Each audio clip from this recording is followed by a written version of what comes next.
Hello dear students, welcome to simplest biology hub. I am Sharmila और आज हम discuss करेंगे क्लास 11 का lesson number 20 locomotion and movement.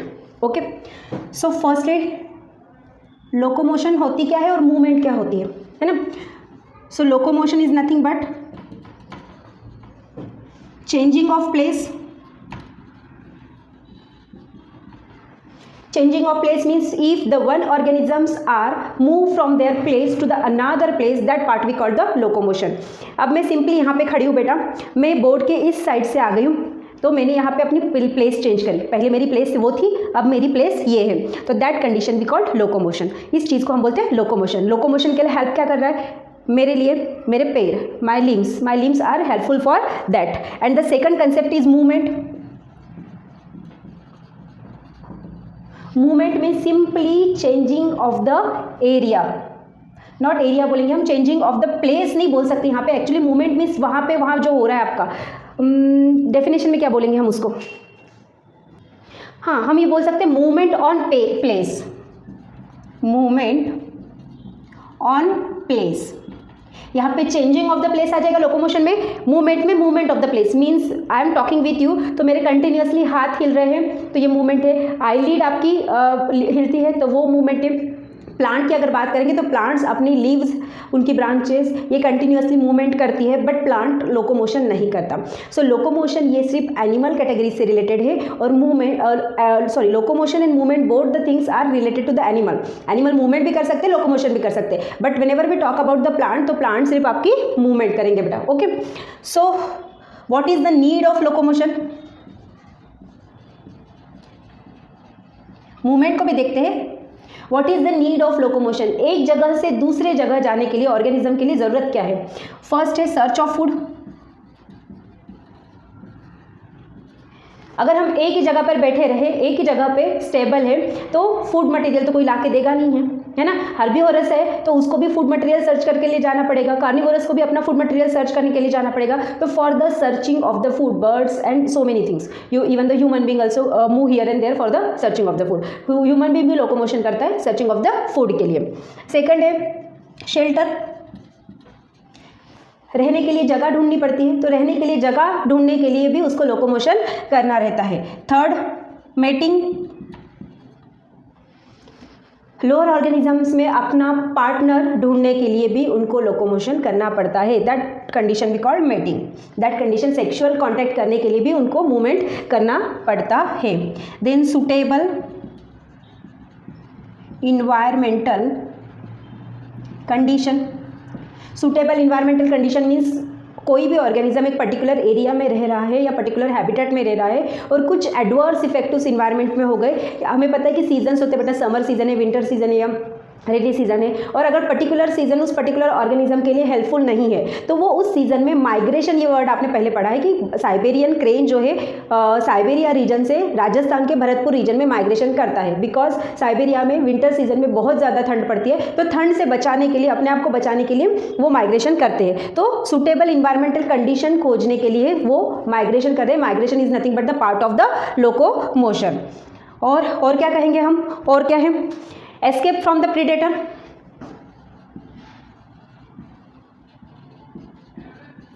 Escape from predator means अपने जो शिकारी है, भक्षक है, हम बोलेंगे जो शिकारी है, शिकारी से अपने आप को बचाने के लिए भी वो लोकोमोशन करते हैं। सपोज कोई हर्बीवोर है, गाय है, आपकी गाय आराम से जंगल में चल रही है बेटा, और कोई लॉयन उसके ऊपर आके हमला करता है, तो लॉयन से उसको अपने आप को बचाना है, तो अपने आप को बचाने के लिए भी वहाँ पे लोकोमोशन किया जाता है। तो ये कुछ कंडीशंस है जिसके लिए, ये कुछ रीजन्स है जिसके लिए मूवमेंट और लोकोमोशन किया जाता है। नॉट मूवमेंट, यहाँ पे हम लोकोमोशन से रिलेटेड बोल रहे हैं, तो लोकोमोशन किया जाता है। मूवमेंट तो एक ही जगह पे हो सकती है, एक ही प्लेस पे हो सकती है, और बहुत सारी मूवमेंट होती है, बहुत सारी मूवमेंट होती है, तो उसको डिस्क्राइब नहीं कर सकते हम, बट हालांकि मूवमेंट के टाइप्स को हम डिस्क्राइब कर सकते हैं। तो हम यहाँ बोलेंगे टाइप्स ऑफ मूवमेंट। कौन सी टाइप्स है मूवमेंट की? देखें जरा, 3 मेन टाइप दी है बेटा आपको एनसीईआरटी में। एक तो दी है आपकी अमीबॉइड मूवमेंट, दूसरी है सीलियरी मूवमेंट, और तीसरी है मस्क्यूलर मूवमेंट।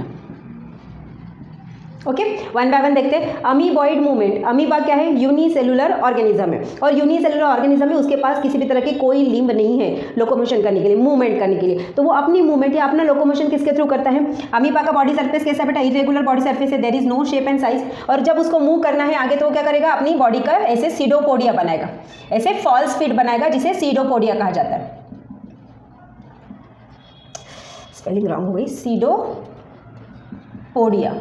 कहा जाता है। तो सपोज ये फ्लैट सरफेस है और ये अमीबा उसके ऊपर बैठा है, तो अमीबा को मूवमेंट करना है तो क्या करेगा? ऐसे ऐसे उसी फ्लैट सरफेस के ऊपर आपका इस तरह से मूवमेंट करेगा, उसको स्लाइडिंग होते हुए, सरफेस को स्लाइडिंग होते हुए, तो उस मूवमेंट को कहा जाता है अमीबॉइड मूवमेंट, उस मूवमेंट को कहा जाता है अमीबॉइड मूवमेंट। तो ह्यूमन बींग में अमीबॉइड मूवमेंट कहाँ पे होती है? ह्यूमन बींग में अमीबॉइड मूवमेंट हो रही है बेटा आपकी WBCs की जो सेल्स है, आपकी WBCs की जो सेल्स है कौन सी है? मैक्रोफेजेस है, मैक्रोफेजेस है, देन मास्ट सेल है, लिम्फोसाइट है। ये जो WBCs की सेल्स है जो आपके फॉरेन मटेरियल को या फॉरेन एंटीजन को इंगल्फ करती है, इसकी जो मूवमेंट होती है वो अमीबॉइड मूवमेंट होती है। वो आपकी प्लेन एरिया को या सरफेस एरिया को ऐसे स्लाइडिंग करते हुए भी आपका उस मटेरियल को कैचअप करती है, जिस मटेरियल को उसको कैचअप करना है। सेकंड है सिलियरी मूवमेंट। सिलियरी मूवमेंट के पहले थोड़ा सा हम रिकैप में चले जाते हैं कि अगर आपको पता है कि हमारी जो टाइप्स ऑफ टिश्यू हमने देखा था, तो उसमें पहला वाला टाइप था एपिथेलियल टिश्यू। ओके, तो इपिथेलियल के 3 टाइप्स देखे थे, squamous epithelium, cuboidal epithelium and columnar epithelium. तो स्पेशली इन cuboidal epithelium and columnar epithelium कहाँ मिलेंगे? क्यूबॉइडल इपिथेलियम क्यूब लाइक होते हैं, like that, and columnar epithelium column जैसे होते हैं, ऐसे। तो इनके पास कुछ स्पेशल काइंड के एक्सटेंशन थे, हेयर लाइक स्ट्रक्चर था। दैट हेयर लाइक स्ट्रक्चर और एक्सटेंशन वी कॉल्ड द सीलिया। उस हेयर लाइक स्ट्रक्चर को हमने एक्सटेंशन को सीलिया कहा था, जो आपका एपिडर्मल सेल का ही एक्सटेंशन है, एपिडर्मल सेल का ही एक्सटेंशन है, तो उसको हमने सीलिया कहा था। सीलिया हेयर लाइक स्ट्रक्चर है, outgrowth of the epidermal cell है। हेल्प क्या करती है? ये हेल्प करती है मूवमेंट करवाने के लिए। किन चीज़ों को? जैसे कोई ऑब्जेक्ट है बॉडी के अंदर, या कोई जैसे पैरामीशियम का एग्जाम्पल बोलेंगे, पैरामीशियम के पास सीलिया होते हैं, तो पैरामीशियम सीलिया के थ्रू मूवमेंट कर रहा है। What about the human being? हमारी बॉडी में ट्रकिया है बेटा, ट्रकिया और फैलोपियन ट्यूब। ह्यूमन बॉडी में ट्रकिया जो है, विंड पाइप, यहाँ पे, यहाँ की जो सेल्स है क्यूबॉइडल है, सिलिएटेड क्यूबॉइडल एपिथेलियम, एंड ये फैलोपियन ट्यूब है। फैलोपियन के ट्यूब के पास की ये जो सेल्स है, ये भी सिलिएटेड क्यूबॉइडल एपिथेलियम, जिसके ऊपर सीलिया लोकेटेड है। तो ये सीलिया क्या करते हैं? क्योंकि एग ये नॉन मोटाइल स्ट्रक्चर है, तो एग को मूवमेंट करवाना है आगे। तो जैसे ही एग यहाँ पे आएगा तो ये सीलिया, यहाँ ऑल ओवर द सीलिया है ना, यहाँ से लेके पूरा सीलिया ही आपका, वो सीलिया उस एग को आगे की तरफ ढकेलेगा, आगे की तरफ मूव करवाएगा। तो इस तरह से मूवमेंट जो की जाती है उसे कहा जाता है सीलियरी मूवमेंट, ट्रकिया के अंदर और फैलोपियन ट्यूब के अंदर। 2 पार्ट आपकी बॉडी के बता दिए। थर्ड है मस्क्यूलर मूवमेंट। मस्क्यूलर मूवमेंट में limbs are responsible for that. Limbs means your fore limb and hind limb are responsible for that. और different kind of the muscles से होते हैं, टाइप्स ऑफ द मसल्स भी हम इसके बाद देखते हैं कि डिफरेंट काइंड ऑफ द जो मसल्स है, उस different kind of the muscle आपकी। देन मस्कुलर मूवमेंट में क्या आएगा? हार्ट की मूवमेंट आएगी, और डिफरेंट मसल्स की, डिफरेंट मसल्स डिफरेंट एरिया के मसल्स की बोलते हैं। ये कैसी होती है हम आगे देखते ही। That movement we call the muscular movement. तो टाइप्स ऑफ मूवमेंट में कितने टाइप्स है आपके पास? 3 टाइप्स है, amoeboid movement, ciliary movement, muscular movement. Amoeboid movement जो आपकी सरफेस को फ्रैक्शन करते हुए चलती है, स्लाइडिंग करते हुए चलती है। Ciliary movement with the help of सीलिया होती है, and muscular movement with the help of different kind of the muscles होते हैं। सो this is the introduction of the locomotion and movement. तो चलो अब देखते हैं मसल्स कितने तरह के हमारे पास, टाइप्स ऑफ मसल्स, और किस तरह से मसल्स वर्क करते हैं, हेल्प करते हैं मूवमेंट करवाने के लिए। Okay, so types of muscles.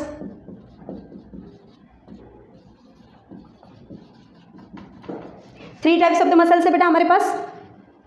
3 type of the muscles है। कौन से? एक है स्ट्राइएटेड मसल्स। स्ट्राइएटेड मसल्स को ही हम स्केलेटल मसल्स बोलते हैं। दूसरा है अनस्ट्राइएटेड मसल्स। अनस्ट्राइएटेड मसल्स को ही स्मूथ मसल्स कहा जाता है, एज वेल एज इसे विसरल मसल्स भी कहा जाता है। एज वेल एज इसे विसरल मसल्स भी कहा जाता है। And third one is the cardiac muscle. Cardiac muscles की प्रॉपर्टी है कि वो सिर्फ हार्ट के पास लोकेटेड होते हैं। Special kind of the muscles only found in the heart of the body and which are helpful for the contraction and relaxation of the heart. Okay, striated muscles क्या है? Striated muscles ऐसे धागेनुमा structure है, लंबे लंबे, और जिसके ऊपर alternate dark band and light band होते हैं। Alternate dark band and light band located होते हैं। तो ये जो डार्क करा आपका, ये हो गया डार्क बैंड, एंड दो डार्क बैंड के बीच का एरिया जिसे बोलेंगे हम लाइट बैंड। इसको डिटेल में आगे देखते हैं। Okay, and these are multi nucleated. एक सेल के अंदर एक से ज़्यादा न्यूक्लियस आपको मिल जाएंगे। So striated muscles are multi nucleated. Skeletal muscles है means associated with the skeleton system, bones के साथ फर्मली एसोसिएटेड है, अटैच है। तो बोन्स की जो मूवमेंट करने के लिए हेल्पफुल होते हैं वो कौन सी मसल्स होते हैं बेटा? स्केलेटल मसल्स होते हैं। और बॉडी में टोटल जो वेट है हमारा, टोटल वेट के 40% वेट जो होता है बॉडी का ड्यू टू मसल्स होता है।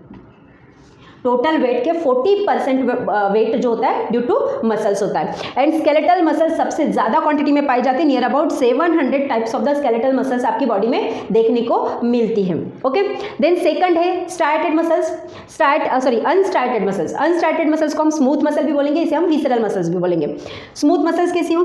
These are tapering to both end, spindle like structure है और टैपरिंग टू बोथ एंड, और यूनी न्यूक्लिएटेड स्ट्रक्चर है। यहाँ पे मायोफाइब्रिल्स के बीच में फाइबर्स होंगे। दीज आर फाउंड, कहाँ मिलते हैं? Found in internal organ wall. Internal जो ऑर्गन है, किडनी है, लीवर है, लंग्स है, इनकी जो आउटर वॉल है, that wall, near to that wall आपका स्मूथ मसल्स देखने को मिलेंगे।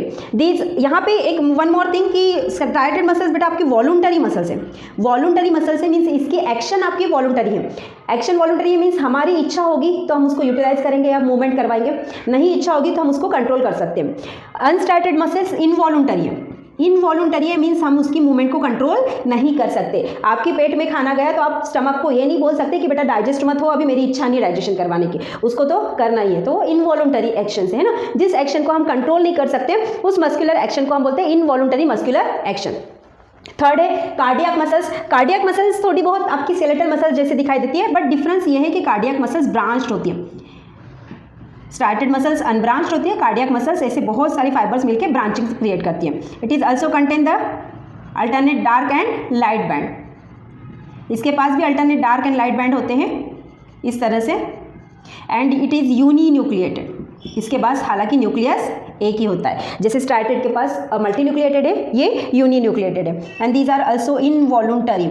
इनवॉलुंटरी मीन्स इसकी एक्शन हम कंट्रोल नहीं कर सकते। ये भी इनवॉलुंटरी है, इसके एक्शन को हम कंट्रोल नहीं कर सकते। तो ये 3 टाइप्स ऑफ द मसल्स है हमारे पास, है ना। ऑलरेडी हमने ये एनिमल टिश्यू में देख लिया था। तो 3 टाइप्स ऑफ द मसल्स में हमें इस लेसन में पूरा कॉन्सेंट्रेशन जो करना है बेटा वो करना है हमारे स्ट्राइटेड और स्केलेटल मसल्स के ऊपर, क्योंकि बॉडी के अंदर जो लोकोमोशन हो रहा है, बॉडी का जो लोकोमोशन हो रहा है, बॉडी के अंदर जो मूवमेंट हो रही है, बॉडी के द्वारा जो मूवमेंट की जाती है, तो all that movement and locomotion part are related to your skeletal muscles. उससे ये directly related to your skeletal muscles. तो हालांकि ये भी मूवमेंट में हेल्प करवाते।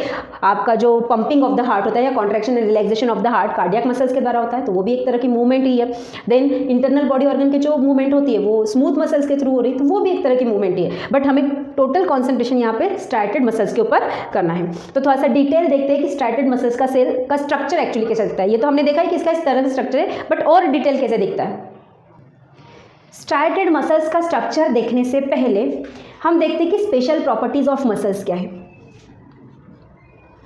वर्क नहीं कर रहा है स्पेशल, अरे क्या बात है,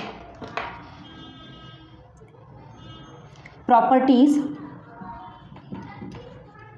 ऑफ मसल्स। स्पेशल प्रॉपर्टीज जो एनसीईआरटी में दी है 4 है बेटा आपकी मसल्स की। एक है excitability, second is elasticity, contractibility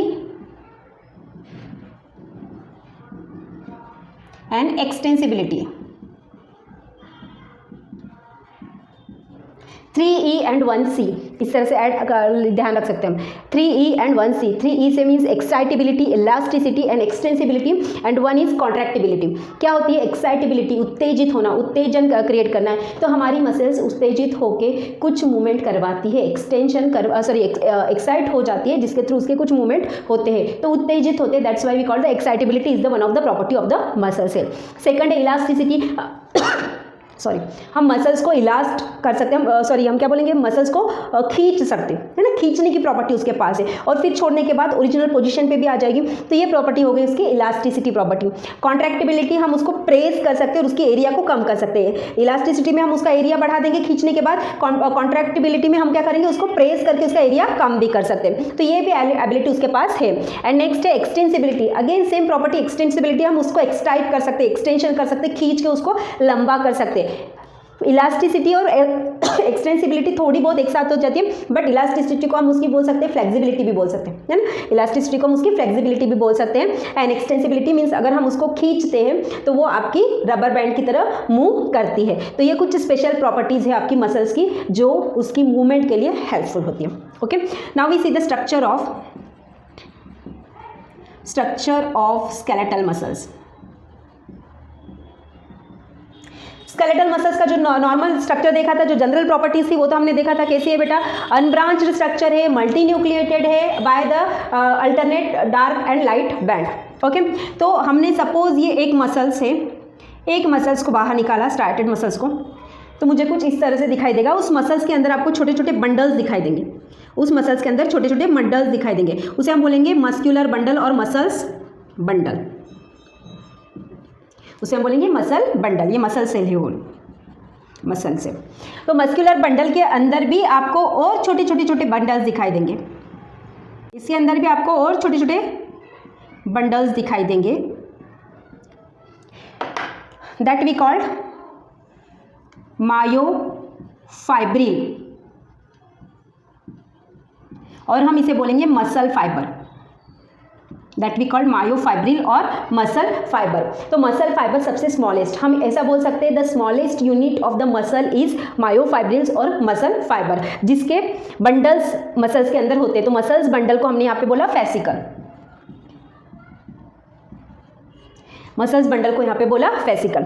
अब सिंगल एक मायोफाइब्रिल्स अगर बाहर निकाला, पहले तो ये मसल बंडल, अगर एक सिंगल बाहर निकाला मायोफाइब्रिल्स, ये रेड वाला है तो अपन रेड कलर से ही करते बेटा। ओके, ये सिंगल मैंने मायोफाइब्रिल्स बाहर निकाला, तो उसकी जो मेम्ब्रेन है बेटा, ये जो मेम्ब्रेन है, हमने पता है किसी भी सेल की आउटर मेम्ब्रेन को हम क्या बोलते हैं, प्लाज्मा मेम्ब्रेन बोलते हैं, बट यहाँ पे मायोफाइब्रिल के आउटर मेम्ब्रेन को हम बोलते हैं सार्कोलेमा, इसे हम बोलेंगे सार्कोलेमा, इसकी आउटर मेम्ब्रेन को हम बोलेंगे सार्कोलेमा। किसी भी सेल के अंदर जो लिक्विड और फ्लूइड प्रेजेंट होता है, दैट लिक्विड और fluid we call the cytoplasm, but यहाँ पे जो लिक्विड प्रेजेंट है that we call the sarcoplasm, यहाँ पे जो लिक्विड प्रेजेंट है that we call the sarcoplasm. बस इतना सा रिप्लेस करना है। किसी भी सेल में जो एंडोप्लाज्मिक रेटिकुलम होता है उसको हम एंडोप्लाज्मिक रेटिकुलम बोलते हैं, बट यहाँ पे जो एंडोप्लाज्मिक रेटिकुलम प्रेजेंट है, यहाँ पे छोटे छोटे कुछ एंडोप्लाज्मिक रेटिकुलम प्रेजेंट है, इसे हम बोलेंगे सार्कोप्लाज्मिक रेटिकुलम। अब यहाँ पे सार्कोप्लाज्मिक रेटिकुलम बताने के लिए ज़रूरी क्यों है, क्योंकि इसके एंडोप्लाज्मिक रेटिकुलम के अलावा भी तो बहुत सारे सेल ऑर्गेनल्स होते हैं, तो उसको तो हमने यहाँ पर डिस्क्राइब नहीं किया, बट हमने सार्कोप्लाज्मिक रेटिकुलम का स्पेशली नाम लिया है। क्यों बेटा, सार्कोप्लाज्मिक रेटिकुलम को reservoir of the calcium ion भी कहा जाता है, क्योंकि इसके पास कैल्शियम आयन को स्टोर करने की एबिलिटी होती है, कैल्शियम आयन को स्टोर करके रख जाता है, और यही कैल्शियम आयन स्टोर करने की जो एबिलिटी है सार्कोप्लाज्मिक रेटिकुलम की, जो स्पेशल प्रॉपर्टी क्यों है आगे, क्योंकि मस्कुलर एक्शन में हम देखेंगे कि Ca++ का यूटिलाइज कैसा होता है, यूज क्या होता है, जिसकी वजह से उसको स्टोर करके रखता है। तो ये बेसिक स्ट्रक्चर है आपका मायोफाइब्रिल्स का, मायोफाइब्रिल्स का। ठीक है, हमने तो ये देख लिया सेल कैसे दिखते हैं, पर हॉरिजॉन्टली भी तो देखते हैं मायोफाइब्रिल कैसा दिखाई देगा। तो यहाँ से हम फिर से एक मायोफाइब्रिल्स बाहर निकालेंगे, ओके, और उस मायोफाइब्रिल्स को जूम करके देखेंगे, ये बेटा, ये निकाला हमने एक मायोफाइब्रिल्स, उसको जूम करके देखेंगे तो क्या होगा, इसके पास ना ये जो ग्रीन कलर के मैं बना रही हूँ, ये हो गया डार्क बैंड, ये डार्क बैंड और ये डार्क बैंड बन गया डार्क बैंड। अब डार्क बैंड बनाया, लाइट बैंड क्यों नहीं बनाया भाई? डार्क बैंड के बीच में जो जगह होगी वही तो लाइट बैंड है, डार्क बैंड के बीच में जो जगह होगी वही तो लाइट बैंड है। बनाने की जरूरत क्या है? डार्क बैंड को हम ए बैंड भी कहते हैं बेटा, डार्क बैंड को हम ए बैंड भी बोलते हैं, और ए का मीन होता है अनआइसोट्रोपिक, अनआइसोट्रोपिक बॉन्ड, अनआइसोट्रोपिक बॉन्ड। और ये जो दो डार्क बॉन्ड के बीच की जगह है, डार्क बैंड के बीच की जगह, सॉरी बैंड, जो दो डार्क बैंड के बीच की जगह है या ए बैंड के बीच की जगह है, उसे कहा जाता है लाइट बैंड, इसे कहा जाता है लाइट बैंड। और इसी को और कहते हैं, क्या कहते हैं इसको, आई बैंड, इसी को बोलते हैं I band. I band stand for isotropic band, isotropic band, okay, isotropic band ये कहा जाता है। और इसको थोड़ा सा, ये तो हमें दिखाई दिया, और अब हम उसको थोड़ा सा और जूम करके देखेंगे, इसी मायोफाइब्रिल्स को और जूम करेंगे तो क्या दिखाई देगा। एक्चुअली इसके पास दो क्या रहते बैंड होते हैं ना, I band and sorry dark band and light band. तो ये डार्क लाइट बैंड जो है ना बेटा, ये लाइट बैंड सपोज मैं ब्लैक कलर के हिस्से बना रही हूँ, ये जो पतले पतले धागे नुमा स्ट्रक्चर है ये लाइट बैंड है। इधर से और एक लाइट बैंड बना रही हूँ,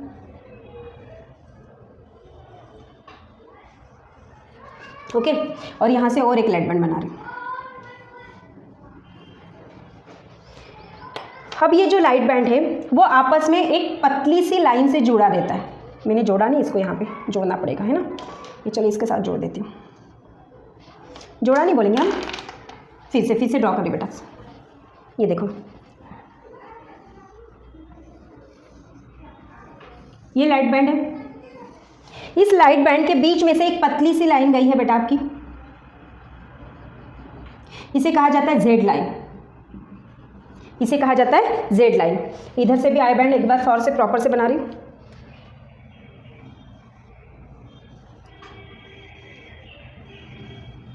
इनके बीच में से एक लाइन गई है पतली सी, that line we call the Z line,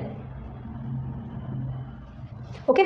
अब डार्क बैंड, क्योंकि अल्टरनेट डार्क बैंड है तो ऑब्वियसली इन दोनों के बीच में डार्क बैंड होगा आपका, इन दोनों के बीच में होगा, क्योंकि alternate dark band and light band है आपके, तो दोनों के बीच में होगा। तो दोनों के बीच में चलो बना दे, ग्रीन कलर से बनाया तो यहाँ पे भी हम ग्रीन कलर के पेन से बनाते हैं। देखो ये जो है ये डार्क बैंड, ये बन गया डार्क बैंड इन दोनों के बीच में। और दो डार्क बैंड की, इधर से भी डार्क बैंड होगा बेटा, मैंने बनाया नहीं हालांकि, चलो बना ही देते हैं। तो ये दो डार्क बैंड के बीच की जगह को हम बोला लाइट बैंड, है ना। डार्क बैंड के बीच में से भी एक पतली सी लाइन गई हुई थी, उस डार्क बैंड के बीच में से जो लाइन जाती है बेटा पतली सी, उसे कहा जाता है एम लाइन। इसके बीच में से भी एक पतली सी लाइन गई है जिसे बोला है एम लाइन। मीन्स हम ये बोल सकते हैं कि light band are firmly associated with the Z line and dark band are firmly associated with the M line, okay. अब देखो यहाँ पे कुछ पर्टिकुलर एरिया में dark band and light band ने आपस में अपने आप को ओवरलैप करा है ना, आपस में अपने आप को ओवरलैप करा है, बट कुछ बीच वाला जो हिस्सा है वहां पे आपका ओवरलैपिंग देखने को नहीं मिलेगी। तो जहां पे डार्क बैंड और लाइट बैंड का ओवरलैप नहीं है उस एरिया को कहा जाता है एच बैंड, उस एरिया को कहा जाता है एच बैंड। एच बैंड में dark band and light band का ओवरलैपिंग नहीं है। एक्चुअल ये स्ट्रक्चर यहाँ पे मायोफाइब्रिल्स को अगर हमने थोड़ा सा और जूम करके देखा तो हमें इस तरह का स्ट्रक्चर दिखाई देता है।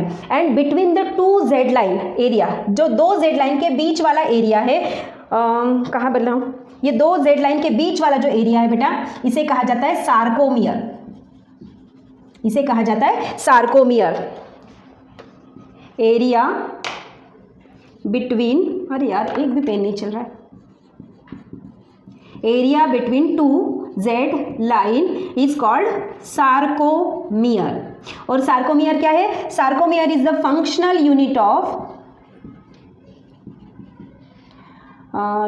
Unit of contraction of muscles.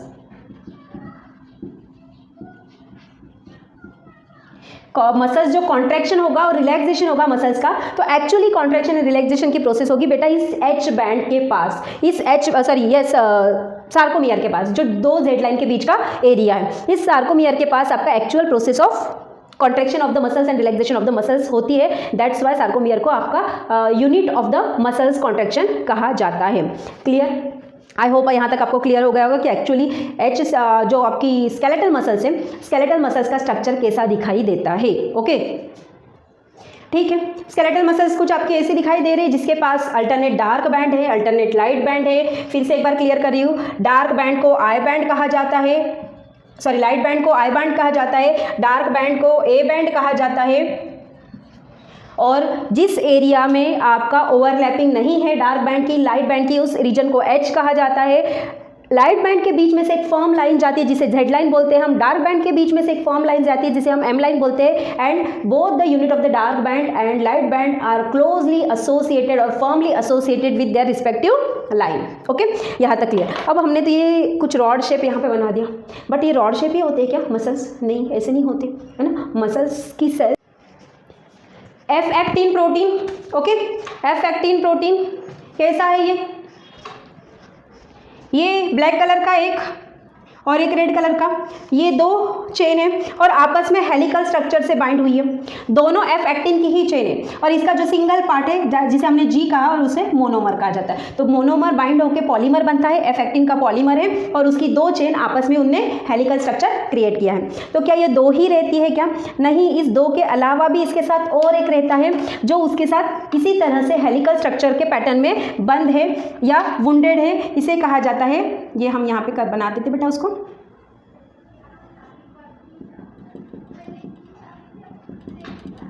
ये है ट्रोपोनिन। ट्रोपोनिन नहीं है, सॉरी, ट्रोपोमायोसिन है, ट्रोपोमायोसिन।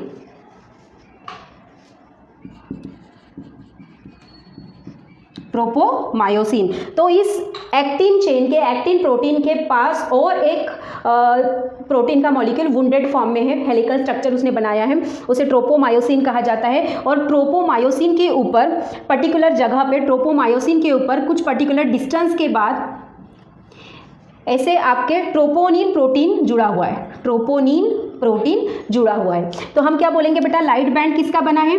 लाइट बैंड को हमने क्या बोला? आई बैंड बोला है। आई बैंड किसका बना है? आई बैंड बना है एक्टिन प्रोटीन का। एक्टिन प्रोटीन चेन कितनी है? Two chain of the actin protein are helically wounded to each other. इसके अलावा और एक प्रोटीन की चेन है, उसके पास कौन सी है? ट्रोपोमायोसिन। ट्रोपोमायोसिन प्रोटीन की चेन है जो उसको सिमिलरली हेलिकल स्ट्रक्चर में अटैच है और रेगुलर इंटरवल के बाद ट्रोपोमायोसिन के ऊपर, यहाँ पे एफ एक्टिन के ऊपर, एफ प्रोटीन के ऊपर जुड़ा नहीं बेटा, एक्टिन प्रोटीन के ऊपर कुछ नहीं जुड़ा, ट्रोपोमायोसिन प्रोटीन के ऊपर ट्रोपोनिन एक पर्टिकुलर डिस्टेंस के बाद, एक पर्टिकुलर गैपिंग के बाद आपका ज्वाइन हुआ है ना, पर्टिकुलर डिस्टेंस और पर्टिकुलर गैपिंग के पास ज्वाइन हुआ है। तो एक्चुअली ये वाला स्ट्रक्चर अगर मैं यहाँ पे प्लेस करती हूँ, ये वाला स्ट्रक्चर अगर मैं यहाँ, यहाँ और यहाँ पे प्लेस करती हूँ तो आपका कुछ आई बैंड ऐसा दिखाई देगा, आपका आई बैंड ऐसा दिखाई देगा। और उसके बीच में से जो जेड लाइन गई है, मतलब अगर मैं यहाँ पे जेड लाइन बनाती हूँ बेटा, तो ये जेड लाइन के साथ ये फर्मली अटैच है, ये आई बैंड जेड लाइन के साथ आपका फर्मली अटैच है। ओके, यहाँ पे ऐसा ऐसा बन जाएगा। वो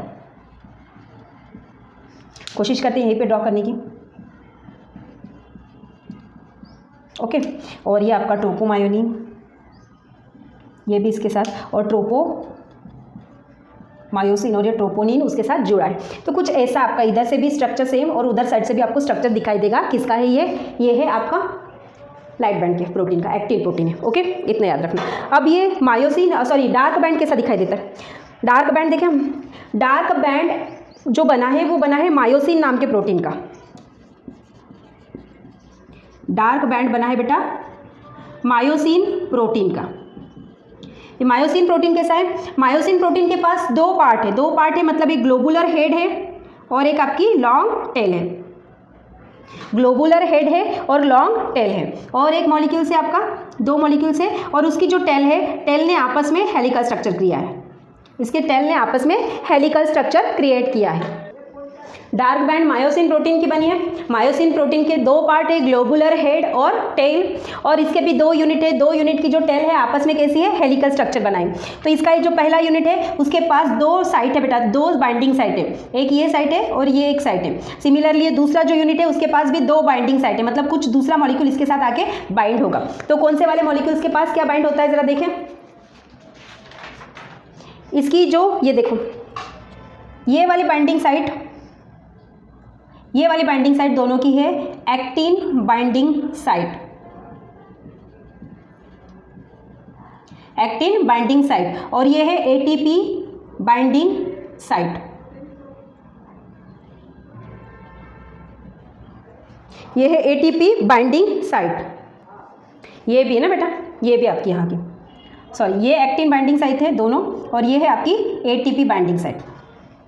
ये क्या होता है, अब देखो ये वाला स्ट्रक्चर अगर मैं यहाँ पे ड्रॉ करती हूँ, यहाँ पे हमारा डार्क बैंड है ना, तो इसको थोड़ा सा मिटा के अगर मैं यहाँ पे ड्रॉ करती हूँ ये वाला, तो आपको कुछ ऐसा दिखाई देगा। वो इसके साथ ब्लैक वाला भी है फॉर्मली एसोसिएटेड, ओके इस तरह से दिखाई देगा। तो इसको देखो इस साइड से इसको एक्टिन प्रोटीन के साथ बाइंड होना है, क्योंकि एक्टिन के पास वो क्रॉस कर रहा है ना, ये ओवरलैप कर रहे हैं दोनों, तो इसको एक्टिन के साथ बाइंड होना है, इसलिए इसके यहाँ पास एक्टिन बाइंडिंग साइट है। बट मसल्स के अंदर एक्शन हो रही है, और एक्शन कैसी है, एक्टिव एक्शन है, तो एक्टिव एक्शन के लिए एटीपी चाहिए, तो एटीपी कहीं ना कहीं जाके बाइंड होगा मसल्स के साथ, तभी तो आपका एनर्जी क्रिएट करेगा, एनर्जी प्रोवाइड करेगा मसल्स को। तो यहाँ पे वो मायोसिन का ये जो सेकंड हेड है, या सेकंड हेड पे जाके आपका एटीपी बाइंड हो जाता है, और बाइंड होके मसल्स को कॉन्ट्रैक्शन के लिए एनर्जी देता है। तो ये 2 सब यूनिट मायोसिन प्रोटीन की आपकी। और इस अब ऐसी लंबी सी चेन बना दी मैंने इस सब यूनिट की। कैसे बनाई लंबी सी चेन, थोड़ी सी यहाँ ऊपर बनाओ बेटा, देखो ये एक सब यूनिट है ना, अब ये दूसरा वाला सब यूनिट, तीसरा वाला सब यूनिट और चौथा वाला सब यूनिट, सेम इसके साथ मैंने ये दूसरा ब्लैक वाला सब यूनिट, देन अगेन ये दूसरा सब यूनिट, ये ऐसा, और ये आपस में ये पूरी ऐसी एक चेन। और सिमिलरली ऐसा कुछ यहाँ से भी है, इधर साइड से भी है, सिमिलरली ऐसा ही कुछ पार्ट आपको इधर साइड से भी देखने को मिलेगा। तो ऐसा कुछ स्ट्रक्चर बन जाएगा वो। ये जो स्ट्रक्चर है, इस स्ट्रक्चर को मैंने यहाँ पे प्लेस किया, यहाँ पे प्लेस किया, यहाँ पे प्लेस किया, तो ये कुछ आपका इस तरह का स्ट्रक्चर बनाई देगा। किसका है ये, डार्क बैंड का है। डार्क बैंड को क्या बोलते हैं, अनआइसोट्रोपिक बैंड, ए बैंड से रिप्रेजेंट किया जाता है। उसका एसोसिएटेड प्रोटीन क्या है, डार्क बैंड कौन से प्रोटीन से बना है, डार्क बैंड मायोसिन नाम के प्रोटीन से बना है। क्लियर, ये जो लाइट बैंड है इसको हमें यहाँ पे प्लेस करना है, ये जो डार्क बैंड है हमें इसको यहाँ पे प्लेस करना है। And just imagine how the structure of the muscle look like. इन सब को हमने अपनी अपनी प्लेस पे रख दिया, तो मसल्स का एक्चुअल स्ट्रक्चर कैसा दिखाई देगा, थोड़ा सा इमेजिन करो। ओके क्लियर, ओके ये इस तरह से आपकी स्केलेटल मसल कुछ दिखाई देती है। स्केलेटल मसल्स का स्ट्रक्चर आपका कुछ ऐसा रहता है। अब हम देखेंगे मसल्स की एक्शन कैसे होती है। अब मैं थोड़ा सा इतना डिटेल नहीं बनाती हूँ बेटा, ये आपका जैसा है वैसा ही रहने दीजिए, ये वाली डायग्राम तो ड्रॉ नहीं बता रहे। मसल्स की एक्शन, तो मसल्स की एक्शन को क्या बोलेंगे बेटा, हम लोग क्या बोलेंगे मसल्स के एक्शन को, मसल्स के एक्शन को बोलेंगे मस्कुलर कॉन्ट्रैक्शन एंड रिलैक्सेशन। हम बोलेंगे, एक भी प्रॉपर नहीं चल रहा है, मस्कुलर कॉन्ट्रैक्शन, अरे फिर से देखें, muscular contraction and we also called the muscular relaxation. So muscular contraction को एक्सप्लेन करने के लिए जो थ्योरी दी गई है उसे बोला जाता है sliding filament theory. Sliding filament theory, muscular जो थ्योरी बेसिस है स्लाइडिंग फिलामेंट थ्योरी के ऊपर। क्या होता है, मस्कुलर मूवमेंट हो रही है, मस्कुलर मूवमेंट बेटा डायरेक्ट कंट्रोल है, muscular movement in control of CNS, central nervous system के पास कंट्रोल होती है इसकी एक्शन। वर्क कौन कौन सा कर रहा है, मोटार न्यूरॉन वर्क करता है इसके ऊपर, मोटार न्यूरॉन। मोटार न्यूरॉन क्या होता है हमें पता है, मोटार न्यूरॉन रन करता है सेंट्रल नर्वस सिस्टम से मसल्स की तरफ। मोटार न्यूरॉन यहाँ पे जो वर्क कर रहा है सेंट्रल नर्वस सिस्टम से मसल की तरफ वर्क कर रहा है। तो सपोज मैंने ये स्केलेटल मसल्स ली, ये पूरा बंडल है ना हमारा स्केलेटल मसल्स, तो स्केलेटल मसल्स के पास ये मोटार न्यूरॉन आ रहा है, ये मोटार न्यूरॉन का एंडिंग है। तो मोटार न्यूरॉन का एंड, ये जो पार्ट है बेटा ये मसल सेल्स है, मसल सेल्स के पास ये जो पार्ट है ये क्या बोला हमने, एक्सॉन एंडिंग। कौन सा एक्सॉन एंडिंग है, मोटार सेल का एक्सॉन एंडिंग। कौन सी मोटार सेल, जो सेंट्रल नर्वस सिस्टम से आ रही है, तो सेंट्रल नर्वस सिस्टम से जो मोटार सेल आ रही है उसका एक्सॉन एंडिंग, जहाँ पे मसल सेल के साथ एसोसिएटेड हुआ है, बाइंडिंग हुआ है, उस एरिया को हमने बोला न्यूरोमस्कुलर जंक्शन। उस एरिया को हमने बोला न्यूरोमस्कुलर जंक्शन। न्यूरोमस्कुलर जंक्शन के पास आपका जो मोटार न्यूरॉन का एक्सॉन एंडिंग है वो कुछ केमिकल्स रिलीज करता है, उस केमिकल्स को हमने बोला न्यूरोट्रांसमीटर। वो जो केमिकल रिलीज कर रहा है वो क्या है आपके, न्यूरोट्रांसमीटर। न्यूरोट्रांसमीटर क्या है यहाँ पे, एसिटिलकोलिन। मींस वो आपका एसिटिलकोलिन रिलीज करेगा, कहाँ करेगा, वो मसल सेल के साइटोप्लाज्म के अंदर। मसल सेल की साइटोप्लाज्म को हमने बोला है यहाँ पे सार्कोप्लाज्म। मसल सेल के साइटोप्लाज्म को हमने बोला यहाँ सार्कोप्लाज्म। और जैसे ही एसिटोकोलिन यहाँ पे सार्कोलेमा के ऊपर आएगा, सॉरी एसिटोकोलिन वो रिलीज करेगा सार्कोलेमा के ऊपर।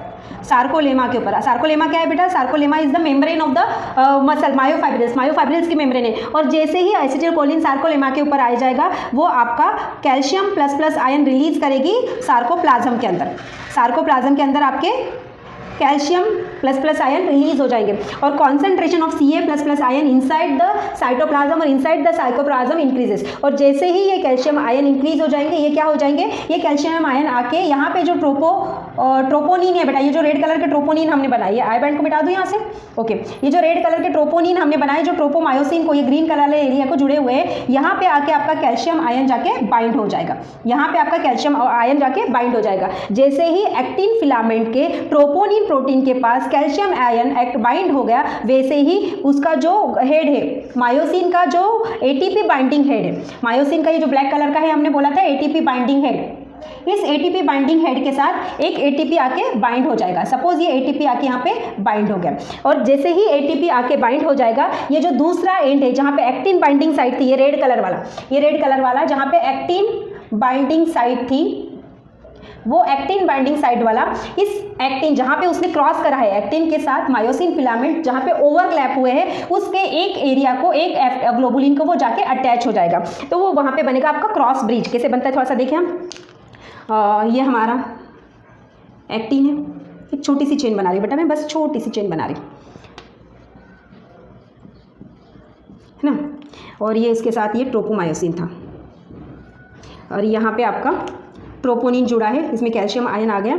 और नीचे हमने क्या बनाया था, नीचे हमने बनाया ये एक्टिन। अब ये एक्टिन क्या हो जाएगा, यहाँ पे बाइंड हो जाएगा, इस एक्टिन के साथ बाइंड हो गया। एक्टिन बाइंडिंग साइट आपकी एक्टिन के साथ बाइंड हो गई। और ये जो ब्लैक कलर का दूसरा था, इसके पास क्या बाइंड हो गया, इसके पास अपना ये एटीपी बाइंड हो गया, ये एटीपी बाइंड हो गया। और इनके आपस में ये जो एरिया है बेटा, इस जंक्शन को इसे बोलते हैं क्रॉस ब्रिज। इसका आपस में क्रॉस ब्रिज बन जाएगा, क्रॉस ब्रिज बन जाएगा। अब क्या होगा, ये एटीपी ब्रेकडाउन होगा एडीपी और IP, adenosine diphosphate and inorganic phosphate में ब्रेकडाउन हो जाएगा। तो ब्रेकडाउन हो जाएगा तो जो एनर्जी थी एटीपी के पास, वो एनर्जी अब क्या यूज करेगा, ये मायोसिन का फिलामेंट वो यूज करेगा एनर्जी को। और एनर्जी को यूज करके इस जो एक्टिन प्रोटीन है, एक्टिन प्रोटीन को चेन को आगे की तरफ पुश करेगा, एक्टिन प्रोटीन चेन को आगे की तरफ पुश करेगा, आगे की तरफ पुश करेगा, एटीपी ब्रेकडाउन हो जाएगा और ये दोनों का एसोसिएशन आपस में ब्रेकडाउन हो जाएगा। ये फिर से अपनी ओरिजिनल प्लेस पे आएगा। ये जो एक्टिन बाइंडिंग हेड है उसका मायोसिन का, ये फिर से अपनी ओरिजिनल पोजीशन पे आ जाएगा जैसे ही एनर्जी वहाँ पे खत्म हो गई। मीन्स एक्टिन एटीपी बाइंड हो गया, एटीपी बाइंड हो जाएगा तो वो सपोज ये आपका एक्टिन है और ये आपका मायोसिन है। जैसे ही इस मायोसिन के साथ एटीपी बाइंड हो गया है, उसका हेड क्या हो जाएगा, एक्टिन प्रोटीन से बाइंड हो जाएगा, एक्टिन प्रोटीन से बाइंड हो जाएगा और क्रॉस ब्रिज बनेगा। ये जो बना है बेटा यहाँ पे क्रॉस ब्रिज बना है। अब क्रॉस ब्रिज बनेगा, एटीपी टूट जाएगा एडीपी और आईपी के अंदर, और ये जो है उसका एंड जो है जिसके साथ उसने क्रॉस ब्रिज करा है, वो क्या करेगा, उसको आगे की तरफ पुश करेगा, ऐसे आगे की तरफ पुश करेगा, आगे की तरफ पुश करके फिर से आपका कैल्शियम आयन का एसोसिएशन टूट जाएगा, कैल्शियम आयन रिलीज हो जाएगा और वो अपना ओरिजिनल पोजीशन पे आ जाएगा। वो हेड आपके एक्टिन प्रोटीन से हट जाएगा, किसका हेड, मायोसिन का हेड, और फिर से ओरिजिनल पोजीशन पे आ गया। बट इस कंडीशन में क्या हुआ, एक्टिन थोड़ा आगे की तरफ बढ़ा। अब एक्टिन थोड़ा आगे की तरफ बढ़ा तो ऑब्वियसली हम फिर से देखते हैं, यहाँ पे देखो बेटा ब्लैक कलर के हमने एक्टिन लिए थे, ये है ना, ये ब्लैक कलर के एक्टिन लिए थे और ग्रीन कलर के हमने यहाँ पे मायोसिन लिए थे। अब ऑब्वियसली ये आगे की तरफ बढ़ा बेटा, ये ब्लैक कलर का आगे की तरफ बढ़ा। अरे देखो ब्लैक वाला एक भी मार्कर प्रॉपर नहीं चल रहा है। ये ब्लैक वाला आगे की तरफ बढ़ा तो ये वाला जो एरिया है, जो सार्कोमियर वाला हमने एरिया बोला था बेटा, वो सार्कोमियर वाला एरिया कम हो जाएगा, सार्कोमियर वाला एरिया कम हो जाएगा, जैसे लाइक दैट। ये दो एक्टिन है, ये रेड और ब्लैक एक्टिन है और ये मायोसिन है। अब ये दोनों आपस में ओवरलैप कर रहे हैं और इसने उसको आगे की तरफ ढकेला, मायोसिन को, एक्टिन को आगे की तरफ ढकेला, तो ये ऐसा हो जाएगा, ओवरलैप और बढ़ जाएगा उसका। और ये जो बीच में सार्कोमियर, मतलब ये जो एरिया था जहाँ पे आपका यूनिट था, फंक्शनल यूनिट, वो कम हो जाएगा। सार्कोमियर आपका कॉन्ट्रैक्ट, यहाँ पे हम बोलेंगे कि muscle undergoing the contraction, muscles undergoing the contraction. जैसे ही उनका एसोसिएशन टूट जाएगा, ये फिर से ओरिजिनल पोजीशन पे आएगा, और ओरिजिनल पोजीशन पे आ गया मतलब मसल्स का रिलैक्सेशन, मसल्स का कॉन्ट्रैक्शन, मसल्स का relaxation, contraction of muscles, relaxation of muscles, contraction of muscles, relaxation of muscles, contraction of muscles, relaxation of muscles. इस तरह से आपका वर्किंग होता है contraction and relaxation of the muscles का। किसके थ्रू हो रहा है, central nervous system. Central nervous system control कर रही है। सब कंट्रोल कौन कर रहा है बेटा, आपका सेंट्रल नर्वस सिस्टम कंट्रोल कर रही है। न्यूरो ट्रांसमीटर के द्वारा वो मसल्स की एक्शन को, स्केलेटल मसल्स की एक्शन को कंट्रोल कर रही है। This is the muscular contraction, इसी को हम बोलते हैं स्लाइडिंग फिलामेंट थ्योरी। इसी को बोलते हैं स्लाइडिंग फिलामेंट थ्योरी, और स्लाइडिंग फिलामेंट थ्योरी के ऊपर बेस्ड है आपकी muscular contraction and relaxation of the muscles का contraction and relaxation. This is about muscles. Okay, ये मसल्स के बारे में, मसल्स का एक्चुअल स्ट्रक्चर कैसा होता है, मसल का कॉन्ट्रैक्शन कैसा होता है। कौन सी बेटा, स्केलेटल मसल्स, क्योंकि स्केलेटल मसल्स लोकोमोशन और मूवमेंट के लिए आपकी हेल्पफुल होती है। अब ओके, मसल्स के टाइप्स तो देखे हमने, स्केलेटल देखा, कार्डियक देखा, देन आपका स्मूथ मसल्स देखा। इसके अलावा भी कोई मसल्स के टाइप होते हैं क्या? हाँ, इसके जो मायोफाइब्रिल्स है बेटा, मायोफाइब्रिल्स के कलर के बेसिस पे फाइबर्स के दो टाइप होते हैं, मायोफाइब्रिल्स के दो टाइप होते हैं। हम बोलेंगे एक है वाइट मसल्स और दूसरी है रेड मसल्स। अब हमने बोला कि मसल्स प्रोटीन की बनी है, एक्टिन एंड मायोसिन प्रोटीन होता है उसका, है ना, एक्टिन एंड मायोसिन प्रोटीन होता है। वैसे जो प्रोटीन एक्चुअली पाया जाता है मसल्स के पास, उस प्रोटीन का नाम है बेटा मायोग्लोबिन। मायोग्लोबिन नाम का प्रोटीन सभी मसल्स के पास देखने को मिलता है, और एक्चुअली मायोग्लोबिन का कलर है रेड। मायोग्लोबिन प्रोटीन का कलर है रेड। अगर किसी मसल्स में मायोग्लोबिन की क्वांटिटी ज़्यादा है, तो उस मसल्स को हम बोलते हैं रेड मसल्स। मायोग्लोबिन मोर, उस मसल्स को हम बोलेंगे रेड मसल्स। और रेड मसल्स के पास नंबर ऑफ माइटोकॉन्ड्रिया भी ज़्यादा रहते हैं, नंबर ऑफ माइटोकॉन्ड्रिया भी ज़्यादा होते हैं। और माइटोकॉन्ड्रिया क्या है बेटा? Mitochondria we call the power house of cell, मतलब यहाँ से एनर्जी ज़्यादा जनरेटेड हो रही है। और एनर्जी जनरेटेड हो रही है माइटोकॉन्ड्रिया में, कौन सा रेस्पिरेशन का टाइप होता है? माइटोकॉन्ड्रिया में एरोबिक रेस्पिरेशन का टाइप होता है। माइटोकॉन्ड्रिया में एरोबिक रेस्पिरेशन का टाइप होता है। तो हम ये बोल सकते हैं, इस टोटल डाटा के ऊपर हम ये बोल सकते हैं कि red muscles contain the more number of myoglobin, it also contain the more number of mitochondria and it shows the aerobic respiration. क्यों? क्योंकि उसके पास माइटोकॉन्ड्रिया ज़्यादा है, तो ऑब्वियसली वो किस में जाएगी? रेड फाइबर्स किस में जाएगी? आपकी रेड मसल्स किस में जाएगी? अनएरोबिक रेस्पिरेशन का। और सिमिलर इसका उल्टा पुल्टा वाइट फाइबर के पास होता है। सिमिलर उल्टा पुल्टा मतलब myoglobin less, that's why the color of the fiber or color of the muscles is white. Mitochondria less means energy level भी लेस होगा, और माइटोकॉन्ड्रिया लेस होगा तो दूसरे टाइप का रेस्पिरेशन होता है जहाँ पे ऑक्सीजन की कमी हो जाती है। कौन सा रेस्पिरेशन है? Anaerobic respiration. तो हम ये बोल सकते हैं कि वाइट मसल्स, तो ये बोल सकते हैं हम कि रेड मसल्स आपका एरोबिक रेस्पिरेशन प्रोसेस में जाती है और वाइट मसल्स आपकी अनएरोबिक रेस्पिरेशन प्रोसेस में जा रही है, क्योंकि उसके पास नंबर ऑफ द मायोग्लोबिन भी कम है, उसके पास माइटोकॉन्ड्रिया भी क्वांटिटी लेस है।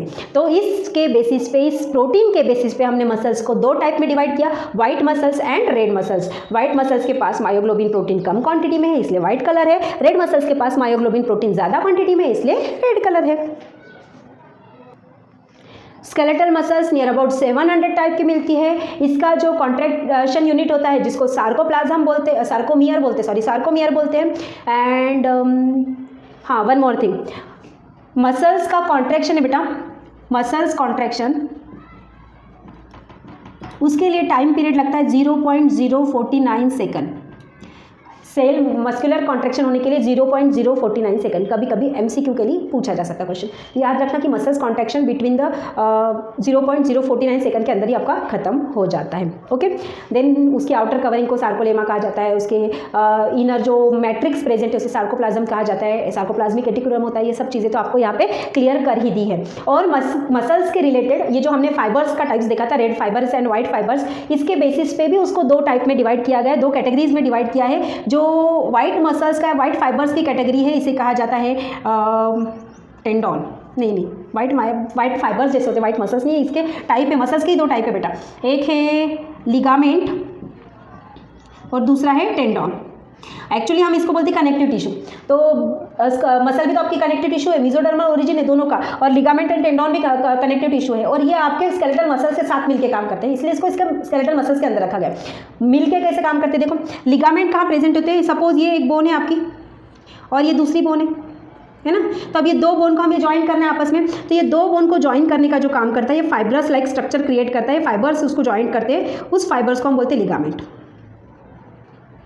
उस फाइबर्स को हम बोलते हैं लिगामेंट, जो दो बोन की एंडिंग को ज्वाइंट करवाता है आपस में, तो वो हो लिगामेंट। और यहाँ पे अब देखो ये स्ट्राइटेड मसल्स है, अब ये थोड़े से रेड कलर से बनाती हूँ मैं ना, ओके। ये स्ट्राइटेड मसल्स है, जो हड्डियों के आसपास हमने बोला ना, स्केलेटन के आसपास जो मसल्स होती है उसे स्ट्राइटेड मसल्स बोलते हैं। तो ये स्ट्राइटेड मसल्स है। अब इस स्ट्राइटेड मसल्स को भी तो हमें बोन के साथ कनेक्ट करना है, तो इस स्ट्राइटेड मसल्स को बोन के साथ जो कनेक्ट करता है, स्ट्राइटेड मसल्स को बोन के साथ जो कनेक्ट करता है, इसे बोलते हैं टेंडन। ये जो ग्रीन कलर का हमने बनाया इसे बोलते हैं tendon. So tendon is the connection between muscle to bone and ligament is the connection between bone to bone. Ligament is the connection between bone to bone. This is about muscles. This is about skeletal muscles. इस lesson में हमें दो ही main part के अंदर पूरा lesson complete हो रहा है। पहला पार्ट आपका मसल से रिलेटेड है, जो हमने यहाँ पे जस्ट कंप्लीट किया है। दूसरा पार्ट है आपका स्केलेटल सिस्टम, जिसके अंदर हमें पूरी बोन्स जो प्रेजेंट है बॉडी के अंदर, उस बोन्स के बारे में देखना है।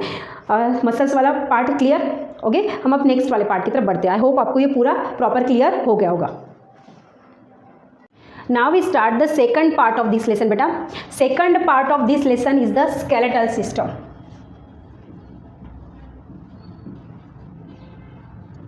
Skeletal system. सो ह्यूमन के पास कितना तरह का स्केलेटल है? पहले तो स्केलेटल सिस्टम बना किस चीज़ का है? Skeletal system made up of bones and cartilage. Skeletal system बना है आपका बोन्स एंड कार्टिलेज का। टोटल कितनी बोन्स है हमारी बॉडी में? 206 बोन है total, and some quantity of cartilage है। कुछ कार्टिलेज के टाइप्स भी है, वो ऑलरेडी हमने देखे थे, एक बार फिर से देख लेंगे। और आपके कुछ कार्टिलेज मिला के और 206 बोन मिला के आपका स्केलेटल सिस्टम बना है। इसके अलावा स्केलेटल को हमने दो पार्ट में डिवाइड किया बेटा, एक है एक्सोस्केलेटन और दूसरा है एंडोस्केलेटन। एक्सोस्केलेटन मतलब जो बाहर से बॉडी को प्रोटेक्ट कर रहा है, बाहर का फ्रेमवर्क बना रहा है, उसे हम बोलते हैं एक्सोस्केलेटन। ह्यूमन बीइंग की बात करेंगे तो हमारा एक्सोस्केलेटन है हेयर्स का बना, हमारा एक्सोस्केलेटन है हेयर्स का बना। एंडोस्केलेटन मतलब जो बॉडी के अंदर है और बॉडी को स्ट्रक्चरल फ्रेमवर्क दे रहा है, उसे हम एंडोस्केलेटन बोलेंगे। और हमारा एंडोस्केलेटन बना है बोन्स एंड कार्टिलेज का। हमारा एंडोस्केलेटन बना है बोन्स एंड कार्टिलेज का। तो ये जो हमने जस्ट पहले देखा मेडअप ऑफ, ये जो पार्ट किसके थे बेटा? एंडोस्केलेटन के ही पार्ट थे आपके, ये एंडोस्केलेटन के ही पार्ट थे। तो चलो देखो पूरी स्केलेटल सिस्टम किस किस चीज़ की बनी है। स्केलेटल सिस्टम, दो तरह की स्केलेटल सिस्टम के पास दो पार्ट हैं हमारे। एक पार्ट है एक्सियल स्केलेटन, एक पार्ट को बोलेंगे हम एक्सियल स्केलेटन, और दूसरे पार्ट को बोलेंगे appendicular skeleton. Appendicular skeleton, axial skeleton and appendicular skeleton. Axial skeleton को फिर से हमने डिवाइड किया, इसमें डिवाइड किया स्कल को ही हम बोलते हैं cranium is the part of skull, okay. And दूसरा है वर्टेब्रल कॉलम,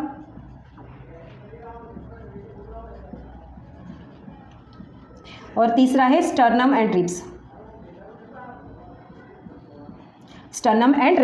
एक्सियल स्केलेटन के पास हमारी टोटल बोन्स जो 206 बोन है बेटा, out of that 206 bone 80 bones are prepared. Axial skeleton is prepared by 80 bones. 80 bones आपकी एक्सियल स्केलेटन के पास है। तो बची कितनी? 126 हड्डियाँ बची। तो 126 हड्डियाँ आपकी किसकी बनी? अपेंडिकुलर स्केलेटन 126 बोन से आपका प्रिपेयर्ड है। Out of 206 bone 80 bones prepared the axial skeleton and 126 bones prepared the appendicular skeleton. Axial skeleton के 3 part, skull, vertebral column and sternum and ribs. Skull में फिर डिवाइड हो रहा है आपका, स्कल हो रहा है क्रेनियम के अंदर, जिसे हम ब्रेन बॉक्स बोलेंगे। क्रेनियम है आपका टोटल 8 हड्डियों का बना, एंड दूसरा है आपका facial bone. Facial bone means आपका ये पूरा चेहरा, ये चेहरा टोटल बना है आपका 14 बोन्स का, टोटल आपका 14 बोन्स का बना है। देन आपकी ईयर मतलब एक ईयर 3 बोन्स की, तो 2 ईयर आपकी 6 बोन्स की बनी है। एंड एक टंग जिससे अटैच एक छोटी सी बोन होती है, हॉर्स शू शेप बोन, जिसे बोला जाता है हायोइड बोन, उसे कहा जाता है हायोइड बोन। तो ऐसी टोटल आपकी क्रेनियम के पास मतलब आपके स्कल के पास बोलेंगे तो स्कल के पास 22 हड्डियाँ है। 14 + 8 22, और प्लस ये 6 और 1 7, ऐसी 29 टोटल बोन आपकी स्कल के पास है।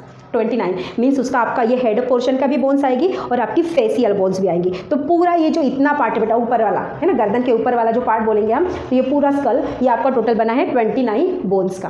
टोटल बना है 29 बोन का। उसमें क्रैनियम जो है ये वाला खोपड़ी वाला जो पार्ट है आपका, ये सिर्फ 8 बोन का बना है। बाकी जो फेसियल बोन है वो आपकी 14 है। ईयर की 3 बोन है, एक ईयर के पास 3 मतलब 2 ईयर के पास 6 बोन, और एक आपकी टंग अटैच है उस बोन से जिसे हम बोलते हैं हायोइड बोन, उसको भी स्कल के साथ ही एसोसिएटेड किया हुआ है। ओके, तो टोटल 29 ऑफ द बोन्स आपके स्कल के पास है। देन सेकंड है वर्टेब्रल कॉलम। वर्टेब्रल कॉलम आपकी गर्दन से स्टार्ट होता है, गर्दन का पीछे वाला जो हिस्सा है बेटा, यहाँ से आपका वर्टेब्रल कॉलम स्टार्ट हो रहा है। तो ये जो स्कल है, ये स्कल है और ये वर्टेब्रल कॉलम है। स्कल वर्टेब्रल कॉलम के साथ ऐसा जुड़ा हुआ है। तो ये जो जुड़ने वाली पहला वाला जो पार्ट है वर्टेब्रल कॉलम का, पहला वर्टेब्री है, उस वर्टेब्री को कहा जाता है अटलास वर्टेब्री। अटलास वर्टेब्री के साथ आपका स्कल अटैच है, एसोसिएटेड है ना। तो टोटल वर्टेब्रल कॉलम में नंबर ऑफ द वर्टेब्री है कितनी है? टोटल 26 वर्टेब्री है। टोटल वर्टेब्री है आपकी 26। किसके पास? वर्टेब्रल कॉलम के। पहली जो 7 सेट ऑफ वर्टेब्री है, पहली 7 वर्टेब्री, उसे कहा जाता है सर्वाइकल वर्टेब्री।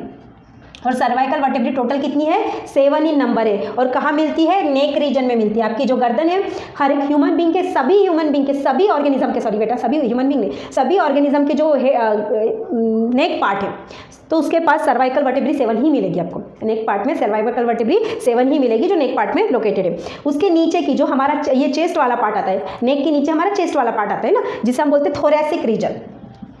थोरैसिक रीजन, तो उस वर्टेब्री को भी कहा जाता है थोरैसिक वर्टेब्री। और थोरैसिक वर्टेब्री कितनी है? 12 इन नंबर है, जो हमारी चेस्ट एरिया में आती है। थोरैसिक वर्टेब्री 12 इन नंबर है, जो हमारी चेस्ट एरिया में आती है। उसके नीचे जहाँ पे हमारा कमर वाला पोर्शन बनाते हैं, कमर वाला पोर्शन है ना, चेस्ट के नीचे वाला, इसे कहा जाता है लंबार वर्टेब्री। इसे कहा जाता है लंबार वर्टेब्री। टोटल कितनी है? 5 इन नंबर। टोटल 5 इन नंबर। उसके नीचे आपका 5 हड्डियों का एक जॉइंटेड पीस मिलता है, एक सिंगल पीस। जो 5 हड्डियाँ जॉइंट होकर एक सिंगल पीस मिला है, उसे हम बोलते हैं सैक्रम। इसे हम बोलते हैं सैक्रम। इस सैक्रम के, सैक्रम ही बोलते हैं ना, यस, सैक्रल, सॉरी, सैक्रल। इस सैक्रल के साथ हमारी जो हिप गर्डल है वो एसोसिएटेड रहती है। इसी लेसन में थोड़ा सा आगे बताती हूँ। हिप गर्डल इसके साथ एसोसिएटेड होती है। वो कैसी है? एक है। एक्चुअली ये 5 पीसेस का बना है, 5 पीसेस का, मतलब इसका ये 1 2, ये ऐसा होगा बेटा, एक ये 5 हड्डियाँ आपस में ऐसे एसोसिएटेड होती है, और एक बोन, सिंगल बोन आपकी बनाई। और दूसरी है कॉडल, कॉडल बोन। और कॉडल बोन का ही दूसरा नाम क्या है बेटा? कॉडल बोन ही बोलते हैं हम, कॉक्सियल बोन भी बोलते हैं इसको, कॉक्सियल बोन। और इसे हम टेल बोन भी बोलते हैं, टेल बोन, है ना। मंकी, हम मंकियों के एंसेस्टर है ना, मंकी हमारे एंसेस्टर थे, सॉरी। तो मंकियों के बॉडी में बहुत लंबी टेल होती थी, तो उनके पास जो कॉडल वर्टेब्री हुए उनके नंबर बहुत सारे होते थे, 25, 26, 27, 28। जितनी लंबी टेल उतने नंबर ऑफ द कॉडल वर्टेब्री आपके होंगे। बट क्योंकि हमारी बॉडी में वेस्टिजियल ऑर्गन हो गया, तो वेस्टिजियल ऑर्गन हो गया तो वो रिड्यूस होकर बस उसकी 4 बोन का एक छोटा सा टुकड़ा बना है। और वो 4 बोन भी कैसे बेटा? एसोसिएटेड टू ईच अदर है, मतलब चिपकी हुई है आपस में, तो एक सिंगल बोन ही बना रही, चिपकी हुई आपस में, तो एक सिंगल बोन ही बना रही है, जिसे हम बोलते हैं कॉडल बोन। तो 12 + 7 + 5 + 1 1, ऐसे टोटल 26 वर्टेब्रल कॉलम आपके पास, सॉरी 26 बोन आपकी वर्टेब्रल कॉलम की प्रेजेंट है। Sternum and ribs. Sternum means ये वाला ऊपर सामने वाला जो, यहाँ पे अगर आप छूते हो आपके चेस्ट एरिया में, तो आपको एक हड्डी का स्ट्रक्चर दिखाई देगा, उसे स्टर्नम कहा जाता है, जिसके साथ रिब्स आपकी अटैच रहती है बैक साइड से डॉर्सल साइड। पीठ वाला हिस्से को डॉर्सल कहा जाता है, पेट वाले तरफ के हिस्से को वेंट्रल कहा जाता है। तो पीठ वाले हिस्से से, मतलब डॉर्सल एरिया से जो रिब्स है आपकी, रिब्स डॉर्सल साइड से वर्टेब्रल कॉलम से अटैच रहती है थोरैसिक वर्टेब्री के साथ, एंड वेंट्रल साइड से वो स्टर्नम के साथ अटैच रहती है, वेंट्रल साइड से स्टर्नम के साथ अटैच रहती है। तो रिब्स भी कितनी है हमारे पास? 12 रिब्स है। रिब्स भी कितनी है आपकी? 12 रिब्स है। तो स्टर्नम एंड रिब्स ये भी पार्ट है आपका स्केलेटन, एक्सियल स्केलेटन का। ये टोटल पार्ट है आपका एक्सियल स्केलेटन का। ये तो टोटल मिला के आपकी कितनी बन गई बेटा? टोटल 18 बोन्स जो है वो एक्सियल फिलामेंट की, स्केलेटन की है। So this is about our axial skeleton. ये हमारा कुछ एक्सियल स्केलेटन है जिसमें हमने स्कल की बोन, वर्टेब्रल कॉलम की बोन, स्टर्नम एंड रिब्स देखी है। ओके, अब हम बात करेंगे अपेंडिकुलर स्केलेटन की, और इसके 1 बाय 1 सब चीज़ें भी देख लेंगे, है ना। अपेंडिकुलर स्केलेटन होता है बेटा आपकी लिम्स का बना, limbs and girdles, limbs and girdles मिला के आपका अपेंडिकुलर स्केलेटन बना है। तो लिम्स क्या है? 4 लिम्स है हमारे पास, 4 limbs related to hand and hind limbs. Appendicular skeleton में टोटल आपकी 126 बोन आती है, जिसमें लिम्स एंड गर्डल्स आते हैं। लिम्स में 4 लिम्स एंड हाइंड लिम्स का पार्ट आता है, गर्डल्स में पेक्टोरल एंड पेल्विक गर्दन का पार्ट आता है। एक्सियल स्केलेटन के पास 80 बोन होती है आपकी लोकेटेड, है ना। तो this is about the skeletal system. इतना ही है? नहीं भाई, अब हम डिटेल में देखेंगे। अब हम एक्सियल स्केलेटन की जो स्कल की बोन है उनको डिटेल में देखेंगे। ओके, ये बाकी सबका मिटा दूँ, मैं सिर्फ स्कल की बोन को रखती हूँ यहाँ पे। 1 बाय 1 सबको डिटेल में देखेंगे बेटा। तो स्कल की बोन का पहला पार्ट है क्रैनियम। क्रैनियम पार्ट आपका यहाँ से, ये 4 ब्रेन में बेटा, 4 ब्रेन से लेके यहाँ तक का जो पीछे तक का पार्ट बना है वो 8 बोन का बना है टोटल, उसे हम क्रैनियम बोलते हैं। तो हमें पता है ह्यूमन 2 इक्वल पार्ट में डिवाइड होता है, बाइसिमेट्रिक है ना। अगर हमने बीच में से हमारी बॉडी में एक्सिस डाला, सपोज ये मैं ह्यूमन बींग बना रही हूँ, ये ह्यूमन बींग है, ये उसका स्कल है, ये उसके 2 हाथ है और ये उसके 2 पैर है। अगर मैंने बीच में से ऐसे एक्सिस डाला तो मुझे 2 इक्वल पार्ट में बॉडी डिवाइड हो रही है, तो ये स्कल भी 2 इक्वल पार्ट में डिवाइड हो रहा है। तो ये स्कल का जो पार्ट है बेटा, ये 4 हेड का पार्ट है। ये 4 हेड का जो लोब है ना, इसे हेमिस्फीयर बोलते हैं हम। तो ब्रेन 2 इक्वल हेमिस्फीयर में डेवलप होगा, एक होगा लेफ्ट हेमिस्फीयर, एक होगा राइट हेमिस्फीयर, सॉरी एक होगा लेफ्ट हेमिस्फीयर, एक होगा राइट हेमिस्फीयर। तो उसके पास तो ये 4 हेड है। 4 हेड की ये जो इस एरिया की स्कल की जो बोन्स है, ये फिक्स्ड जॉइंट है एक्चुअली ना, फिक्स्ड जॉइंट है। यहाँ पे 2 हड्डियाँ आपस में आर्टिकुलेट हुई है, उस 2 बोन को हम बोलते हैं फ्रंटल बोन। ये जो सामने के हिस्से में है ये हमारी फ्रंटल बोन। तो क्रैनियम की 8 बोन जो है, फ्रंटल कितनी है अपने पास, फ्रंटल बोन है 2, फ्रंटल बोन है 2, जो हमारा 4 हेड का स्ट्रक्चर बना रही है। ओके, 4 हेड एफ से स्टार्ट होता है, फ्रंटल बोन भी एफ से स्टार्ट होती है, हम ये ऐसा याद कर सकते हैं ना, 4 हेड। फिर यहाँ पे देखो, यहाँ पे लड़कियाँ पफ बनाती है, बालों में पफ बनाती है ना, हेयर का पफ बनाती है। तो ये जो हेयर का एरिया, सॉरी स्कल का एरिया, जहाँ पे लड़कियाँ पफ बनाती है, पफ पी से स्टार्ट होता है। तो यहाँ की जो हड्डियाँ है, यहाँ की जो बोन्स है, उसे बोलते हैं पैराइटल बोन। ये जो है आपका बेटा, ये है पैराइटल बोन, ये है आपका पैराइटल बोन। पैराइटल बोन भी कितनी है, 2 है, ठीक है। और आप टेम्पर बढ़ गया, आपका गुस्सा आ रहा है आपको, तो बोलते हैं टेम्पर बढ़ गया। टेम्पर बढ़ गया तो हम यहाँ पे हाथ लगाते, टेम्पर बढ़ रहा है। तो ये जो कान के आसपास की बोन है बेटा, ये वाला एरिया है ना, ये वाला एरिया, ये इसे बोलते हैं टेम्पोरल बोन, इसे बोलते हैं टेम्पोरल बोन। टेम्पर बढ़ा रहा है, टेम्पोरल बोन, ये 2 है, ठीक है, 2 है। और ये जो पीछे की है, ये पीछे का है, यहाँ पे आप पोनीटेल करते हो, यहाँ पीछे की तरफ से जो आती है ये बोन, इसे बोलते हैं ऑक्सीपिटल बोन, इसे बोलते हैं ऑक्सीपिटल बोन, या कोई इसका प्रोनाउंसिएशन ऑसिपिटल भी करता है, कोई दिक्कत नहीं, ऑक्सीपिटल करो, ऑसिपिटल करो, ऑसिपिटल बोन। ये भी आपके पास है 2, तो 2, 2, 4, 2, 6 और 2, 8 हो गया क्रैनियम 8 बोन का, हो गया क्रैनियम 8 बोन का। आपका यहाँ पे 2 बोन क्रैनियम की यहाँ पे होती है। इसके अलावा 2 और बोन आती है क्रैनियम में, ये मेन तो है, इसके अलावा और 2 आती है जिसे बोलते हैं स्फिनॉइड बोन और दूसरी है इथमॉइड बोन। स्फिनॉइड बोन और इथमॉइड बोन, ये क्या होता है बेटा, ये पूरा स्कल है आपका, स्कल के अंदर लोकेटेड है, स्कल के अंदर बोन लोकेटेड है स्फिनॉइड बोन, जो यहाँ से आपका हल्का सा उसका थोड़ा सा एरिया आपको यहाँ से दिखाई देगा। और इथमाइड बोन आपकी आइज के जो ऑर्बिट है, आइज के ऑर्बिट के अंदर से आपका उसका थोड़ा सा हिस्सा दिखाई देगा, क्योंकि स्कल के अंदर लोकेटेड है, स्कल के अंदर लोकेटेड है। तो आई के अंदर जो एरिया दिखाई दे रहा है उसे हम इथमाइड बोन बोलेंगे। और स्कल के अंदर यहाँ पे जो पैराइटल एरिया के जो यहाँ इस पर ना, इसके साथ चारों जो रीजन है आपके, चारों बोन के जो रीजन है वो अटैच रहते हैं। तो ये आपका स्फिनॉइड बोन है, स्फिनॉइड बोन जो इंटरनली लोकेटेड है। बटरफ्लाई शेप पे बोन है, ये भी देखते हैं हम अब क्रैनियम का स्ट्रक्चर कैसा आता है देखेंगे। ओके, सो यहाँ पे ड्रॉ करने की कोशिश कर रही हूँ मैं थोड़ा सा आपका ब्रेन। ओके, ये ब्रेन, ये वाला जो पार्ट है बेटा, ये सामने का, ये फ्रंटल बोन, ये पैराइटल, ये टेम्पोरल और ये ऑसिपिटल। यहाँ पे देखते हैं, ये देखो, ये फ्रंटल, पैराइटल, टेम्पोरल, ये ऑसिपिटल, ऑक्सीपिटल। अब ये देखो, चारों बोन का जो एसोसिएशन है, इस चारों बोन के एसोसिएशन पे यहाँ पे बीच में आपको थोड़ा सा एरिया आपका यहाँ पे ऐसा कुछ दिखाई देगा जिसमें चारों पार्ट एसोसिएटेड है। ये आपकी इंटरनली है, स्कल के इंटरनली है, पर यहाँ पे आपको थोड़ा सा हिस्सा दिखाई देता है जिसे हम बोलते हैं स्फिनॉइड बोन, इसे हम बोलते हैं स्फिनॉइड बोन, है ना। और आपका जो आईज ऑर्बिट है, अगर ना आपका ये अब ये फ्रंटल बोन के अगर हम इसको आगे बढ़ाएंगे तो यहाँ पे आपके आई का ऑर्बिट आएगा, आई का ऑर्बिट आएगा। इस आई ऑर्बिट के अंदर भी आपको एक छोटा सा हिस्सा दिखाई देगा, इसे बोलेंगे हम इथमॉइड बोन, इसे हम बोलेंगे इथमॉइड बोन। तो ये होल स्ट्रक्चर किसका है, आपका स्कल का स्ट्रक्चर है, ठीक है। अब स्कल की बोन भी याद हो गई हमारे पास। क्रैनियम की कौन है, 2 फ्रंटल 4 हेड, पैराइटल पफ बनाती है, टेम्पोरल टेम्परेचर बढ़ गया, टेम्पर बढ़ गया, और पीछे की occipital, frontal parietal temporal occipital, frontal parietal temporal occipital, है ना। अंदर से बटरफ्लाई शेप स्फिनॉइड, उसके नीचे आई ऑर्बिट में जो दिखाई देती है ethmoid, sphenoid ethmoid. Okay, now हम स्कल बोन को फेसियल बोन को देखते हैं। ओके, अब फेसियल बोन की बात करेंगे। फेसियल बोन के लिए मैंने यहाँ पे स्कल ड्रॉ करा है बेटा।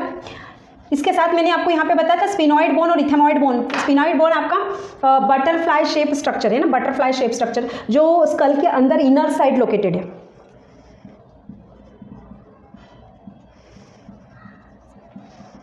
ओके, अब यहाँ पे मैंने थोड़ा सा स्कल का स्ट्रक्चर ड्रॉ करने की कोशिश करिए, पता नहीं आँख में क्या चला गया।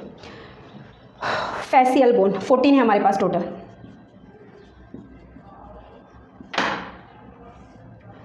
उसमें पहली बोन क्या आएगी, पहली है नेज़ल। नेज़ल 2 बोन है, ये वाली नेज़ल बोन है बेटा। ये यहाँ से अगर आप नोज़ को हाथ लगाते हो यहाँ से, तो ये वाला जो एरिया है, ये वाली बोन सामने की, ये कहलाती है 2 नेज़ल बोन। तो एक ये वाले लोब में और एक ये वाले लोब में 2 नेज़ल बोन आपको यहाँ पे देखने को मिलेगी। 2 यहाँ पे है लैक्राइमल बोन। लैक्राइमल बोन भी 2 है। लैक्राइमल बोन कुछ इस तरह से रहती है आपकी, इस तरह से स्ट्रक्चर है। लैक्राइमल बोन क्या है? लैक्राइमल बोन आपकी अश्रु ग्रंथि जिसे हम बोलते हैं, अश्रु मतलब जो आपकी टीयर्स बनाती है। लैक्राइमल बोन आपकी टीयर्स बनाती है, इसलिए हम उसको अश्रु ग्रंथि भी बोलते हैं। तो ये आपकी आइज़ वाले एरिया में, आइज़ के यहाँ पे जो है ना बेटे, अगर आप ये वाला एरिया को थोड़ा सा ओपन करके देखें तो आपको 2 छोटा सा छेद दिखाई देगा जिसे हम लैक्राइमल पोर बोलते हैं। तो उसके पास ये जो बोन रहती है यहाँ की, उसे बोलते हैं लैक्राइमल बोन। तो ये है आपकी लैक्राइमल बोन। ओके, ये है आपकी लैक्राइमल बोन। और एक मैंने बोला था कि इसमें दिखाई देती है तो इथेमॉइड है, इथेमॉइड बोन जो इनर साइड है स्कल के लोकेटेड, बट आपके आई ऑर्बिट से दिखाई देती है। ओके, देन सेकंड है इसकी इस एरिया की दूसरी है स्क्वैमल बोन, स्क्वैमस बोन। ये भी 2 इन नंबर है। स्क्वैमस बोन ये यहाँ के नीचे की, ये जो एरिया है नोज एरिया का, ये 2 बोन आपकी स्क्वैमस बोन। देन है आपकी इथेमॉइड बोन। इथेमॉइड बोन तो हमने देखी है दोनों ऑलरेडी।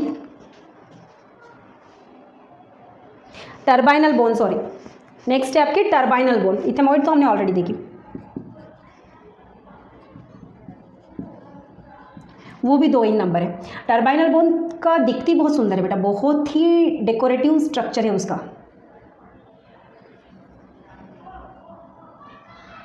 सेम इस साइड से भी होगी,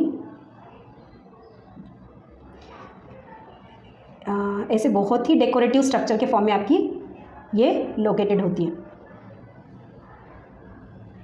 ये कहाँ पे है? ये नेज़ल की तो हमने देखी, नेज़ल बोन। ये नेज़ल बोन का ये जो अदर वाला पार्ट है, ये जो नोज़ हमारा पूरा ये एरिया ना, तो नेज़ल बोन का जो अदर टर्बाइनल बोन का बहुत ही सुंदर सा स्ट्रक्चर है। ये कुछ बहुत डेकोरेटिव पैटर्न में बनता है आपका। ये जो नेज़ल की ये वाली जो पार्ट की सेल है बेटा, नेज़ल की ये वाली पार्ट की सेल जो है ना, ये आपका पूरा ऐसा फैला हुआ है, तो यहाँ की जो सेल्स है वो आपकी टर्बाइनल बोन है। इसके बीच में एक सिंगल से एक छोटी सी पतली लकड़ी सी जैसा स्ट्रक्चर रहता है, जो यहाँ पे बीच में आपका लोकेटेड रहता है। अगर हम नेज़ल का ये छेद देखते हैं तो नेज़ल छेद के अंदर एक बीच में ऐसे छोटा सा एरिया रहता है जिसे कहा जाता है वोमर, जिसे कहा जाता है वोमर। ये सिंगल है। देन है हमारी पैलेटाइन बोन। पैलेटाइन बोन वो भी 2 इन नंबर है। पैलेटाइन बोन कौन सी है? अभी देखो, ये आइज़, ये नोज़, इसके पास ये वाली जो बोन है, ये देखो, ये यहाँ की, ये ऐसी कुछ ऐसी दिखाई देती है वो, है ना। ये जो यहाँ की जो बोन से, ये पैलेटाइन बोन 2 इन नंबर। देन है मैक्सिला, ये भी 2 इन नंबर है। मैक्सिला मीन्स अपर जॉ। अपर जॉ कहाँ से है बेटा? आपका ये वाला जो पार्ट है, देखो यहाँ से लेके यहाँ तक, ये वाला यहाँ से लेके यहाँ तक, ये आपका अपर जॉ, ये ऐसा कुछ रहेगा वो, ये बोन रहेगी। यहाँ से लेके ये मिडल वाला पार्ट, यहाँ से लेके यहाँ तक ये पूरा आपका अपर जॉ है। यहाँ से पैलेटाइन है ना, यहाँ से पैलेटाइन है, यहाँ से अपर जॉ है। ओके, तो अपर जॉ जिसे हम मैक्सिला बोलते 2 है। और इसके बाद है मैंडिबल। मैंडिबल क्या है? सिंगल बोन है। मैंडिबल मतलब ये लोअर जॉ, यहाँ से लेके ये सिंगल ही है, यहाँ से लेके यहाँ तक, ये पूरा का पूरा एक ही आपका लोअर जॉ है, सिंगल है। हो गई 14। देखो फेसियल बोन 14 है हमारे पास। 2, 4, 6, 8, 9, 10, 11, 12, 13 एंड 14 फेसियल बोन है हमारे पास। हमने बताया कि हमारे पास फेसियल कितनी बोन है? 14। तो ये 14 फेसियल बोन है। इसको लर्न करने का तरीका भी बता दूंगी। जैसे आपको स्कल की बोन, क्रेनियम की बोन लर्न करवा दी, फ्रंटल, पैराइटल, टेम्पोरल, ऑसिपिटल, वैसे स्पिनॉइड और इथमॉइड ये भी आपकी इजीली लर्न करवा दूंगी बेटा। ओके, नेक्स्ट है हमारा हायोइड बोन। ये जो है ना बेटा, ये देखो, ये मैंडिबल है, ये यहाँ पे दिखाई दूँ मैं आपको, हैंडिबल है। देन ये आपकी स्पिनॉइड बोन है, स्पिनॉइड बोन है, ये ऑसिपिटल लोब है, ये पैराइटल लोब है, ये फ्रंटल लोब है ना, ये इथमॉइड तो मैंने बता दिया, ये स्पिनॉइड है आपका। देन ये जो एरिया है ये मैक्सिला है ना, यहाँ से ये जो ये वाला एरिया है यहाँ से ये पैलेटाइन मेम्ब्रेन आ जाती है। ओके, ये जो है ये है हायोइड बोन। हायोइड बोन के बारे में एक इंटरेस्टिंग चीज़, हायोइड बोन स्केलेटन सिस्टम के साथ किसी भी के साथ जुड़ी हुई नहीं रहती, वो फ्रीली अटैच होती, फ्रीली अपने आप अकेली रहती है, किसी अदर स्केलेटन के साथ आपको जुड़ी हुई देखने को नहीं मिलेगी। हायोइड बोन अकेली रहती, पर क्योंकि वो स्कल के साथ रिलेटेड है, स्कल के अंदर रिलेटेड है, इसलिए उसको स्कल के अंदर रखा गया है। और इसके साथ आपकी टंग जुड़ी है बेटा, एक्चुअली इसका लोकेशन यहाँ पे, और यहाँ से आपकी टंग इस बोन के साथ, हॉर्स शू शेप बोन है ये छोटा सा, इसके साथ आपकी टंग जुड़ी हुई है। ओके, ऑसिपिटल लोब के अंदर, ऑसिपिटल लोब के अंदर एक छेद होता है, एक छोटा सा छेद होता है, क्योंकि स्कल तो पूरा जॉइंट फिक्स जॉइंट का बना है बेटा, तो ये फिक्स रहती है आपस में, लोअर जॉ को छोड़ते हैं। मैंडिबल एक इकलौती है जो आपका मूवेबल बोन है। ओके, इसके अंदर एक छेद रहता है, कैविटी रहती है, इसे कहा जाता है फोरामेन मैग्नम, फोरामेन मैग्नम। और उसके अंदर एक कॉन्डाइल बनता है, ऑसिपिटल कॉन्डाइल भी कहा जाता है उसे, ऑसिपिटल बोन में एक कॉन्डाइल बनता है, इसे ऑसिपिटल कॉन्डाइल कहा जाता है, जहाँ पे एक छोटा सा छेद होता है जिसे कहा जाता है फोरामेन मैग्नम। इस फोरामेन मैग्नम के नीचे से ये छेद रहता है स्कल में, उसके नीचे से आपका स्पाइनल कॉर्ड स्टार्ट होता है। तो ये जो है वर्टेब्री, ये स्पाइनल कॉर्ड की वर्टेब्री, वर्टेब्रल कॉलम के अंदर जो रनअप होता है, वर्टेब्रल कॉलम के अंदर से रनअप होता है, क्योंकि स्कल के अंदर तो ब्रेन रखा है, ब्रेन का जो एंडिंग है, ब्रेन की स्टेम है, वो हम ब्रेन वाले पार्ट में देखेंगे। ब्रेन की जो स्टेम है, मतलब ब्रेन की जो डंडी है, वो फोरामेन मैग्नम से नीचे आएगी, और फोरामेन मैग्नम से नीचे वर्टेब्रल कॉलम से रनअप करेगी। तो वर्टेब्रल कॉलम के अंदर से जो जाता है वो क्या होता है, आपका स्पाइनल कॉर्ड होता है। ओके, तो यहाँ से स्पाइनल कॉर्ड स्टार्ट होगा, और यही से सिंपल, यहाँ से ही आपका पहला एटलास वर्टेब्री स्टार्ट होगा। एटलास, देन एक्सिस, यहाँ पे आपकी सर्वाइकल वर्टेब्री आएगी, देन उसके नीचे थोरैसिक, देन उसके नीचे लंबार, देन उसके नीचे सैक्रल एंड कॉइडल वर्टेब्री, है ना। तो इसके नीचे आपका वर्टेब्रल कॉलम स्टार्ट हो जाएगा। अब देखो, इसे हमने बोला था एक्सियल बोन के अंदर रखा, एक्सियल बोन का दूसरा पार्ट है स्टर्नम एंड रिब्स, पहले वो बता देती हूँ फिर आगे बढ़ते। इतना clear? Facial bone, hyoid bone clear बेटा, स्कल का पार्ट आपका क्लियर। वर्टेब्रल कॉलम, यहाँ से वर्टेब्रल कॉलम के लिए ऑलरेडी बोन्स तो बता ही दी थी। अब वर्टेब्रल कॉलम का दूसरा पार्ट बचा जो हमारा नीचे वाला, sternum and ribs. Okay, sternum and ribs वो भी देख लेते हैं।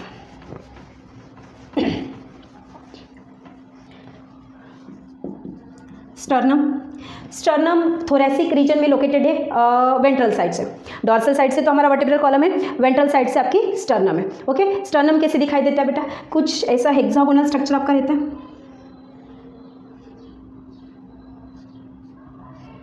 ना। फिर इसके अंदर ये पहली वर्टेब्री, दूसरी वर्टेब्री, तीसरी वर्टेब्री, ये चौथी वर्टेब्री, पांचवी वर्टेब्री, सिक्स्थ वर्टेब्री, 7 वर्टेब्री, और नीचे ये ऐसा ऐसा कुछ स्ट्रक्चर रहता है ना। ये वाला जो बोन है यहाँ पे क्लेविकल बोन आपकी अटैच रहती है, clavicle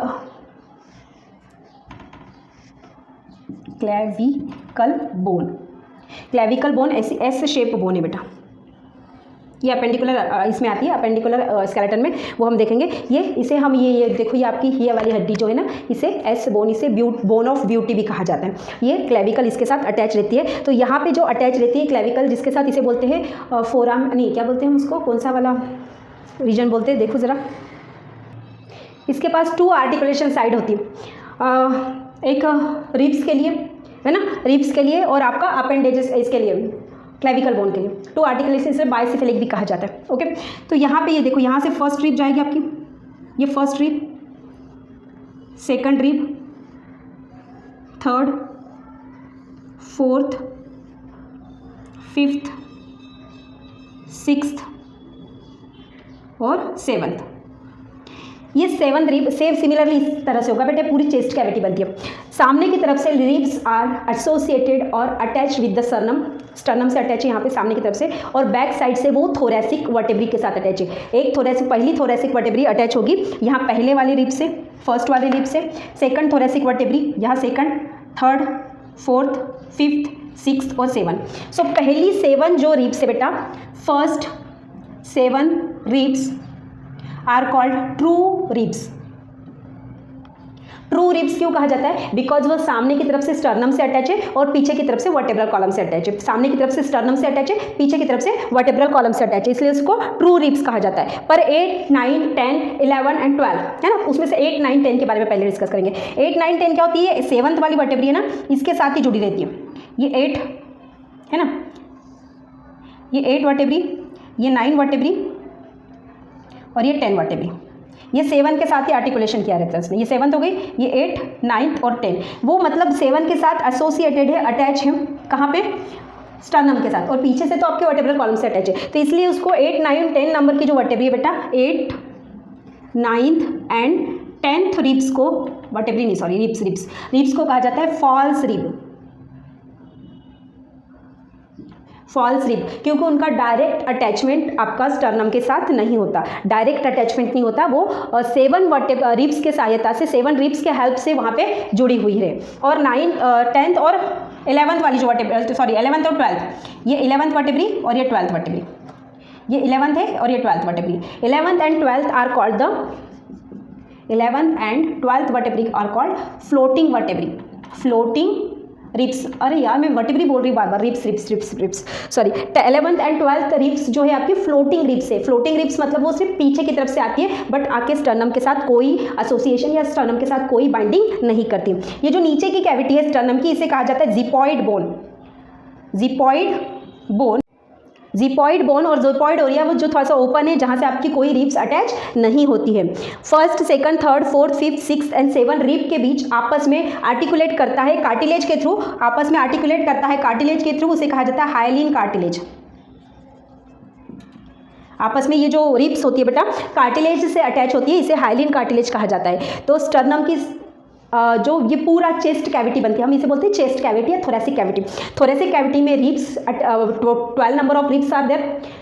from ventral side ribs are attached to the sternum, from dorsal side ribs are attached to the vertebral column and they prepare the whole cavities there. Back side से लेके front side तक पूरे cavity बनाते हैं, उसे हम बोलते हैं थोरेसिक कैविटी। इस थोरेसिक कैविटी अंदर, इसे हम रिब केज भी बोलते हैं, इस रिब केज के अंदर हमारा लंग्स एंड हार्ट जैसे डेलिकेट एंड ऑर्गन जो है हमारे, जो बहुत ही इंपॉर्टेंट एंड डेलिकेट ऑर्गन है, उसको प्रोटेक्ट किया जाता है इसके द्वारा, है ना। तो ये भी हमारी एक्सियल स्केलेटन का पार्ट है, ये भी हमारी एक्सियल स्केलेटन का पार्ट है। तो एक्सियल स्केलेटन में all bones are over.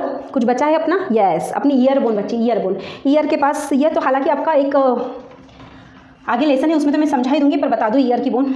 Year की बोन को कहा जाता है बेटा ईयर ऑसिकल। ईयर की बोन को कहा जाता है ईयर ऑसिकल्स। 3 बोन है, malleus, incus and stapes. 3 bones है ईयर के पास, malleus, incus and stapes. Stapes is the smallest bone in our body. अगर ये क्वेश्चन पूछा जाता है कभी एमसीक्यू के लिए तो याद रखना, ईयर की जो सबसे छोटी बोन है स्टेपस बोन, इसे स्मॉलेस्ट बोन कहा जाता है। मैलकस कुछ ऐसा होता है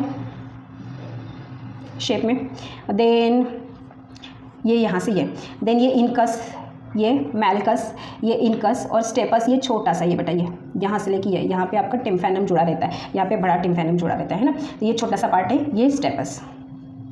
तो ये छोटी छोटी 3 बोन्स जो होती है वो आपकी इंटरनल ईयर के अंदर लोकेटेड है। 3 इधर के वाले इंटरनल ईयर के अंदर, 3 इधर वाले इंटरनल ईयर के अंदर। एक्चुअली जो आपकी टेम्पोरल बोन है, ये वाला एरिया हमने देखा था टेम्पोरल रीजन का है ना, स्कल के टेम्पोरल रीजन के अंदर एक छेद रहता है, छेद है अंदर की तरफ, और इसके अंदर मैंने कहा था स्कल के अंदर स्पिनॉइड कैविटी है ना, स्पिनॉइड बोन है। तो यहाँ पे जो छेद है, उस छेद के अंदर यहाँ पे जाएंगे तो आपकी जो बोन्स रहेगी ईयर की बोन, वो यहाँ कहीं तो भी, ये आपके जो चिक वाले रीजन में यहाँ पे कहीं तो भी अंदर की तरफ से लोकेटेड होंगी। So this is about our skeletal system का एक्सियल बोन, है ना, ये एक्सियल बोन। अब हम मूव होते हैं अपेंडिकुलर बोन की तरफ। अपेंडिकुलर बोन्स के क्या पार्ट है, चलो बेटा, appendicular bone, appendicular skeleton, appendicular skeleton. Total bone कितनी है, टोटल बोन है 126, है ना। और उसके पार्ट क्या है, उसके पार्ट है लिम्स। लिम्स में आपके 4 limb, hind limb and girdles.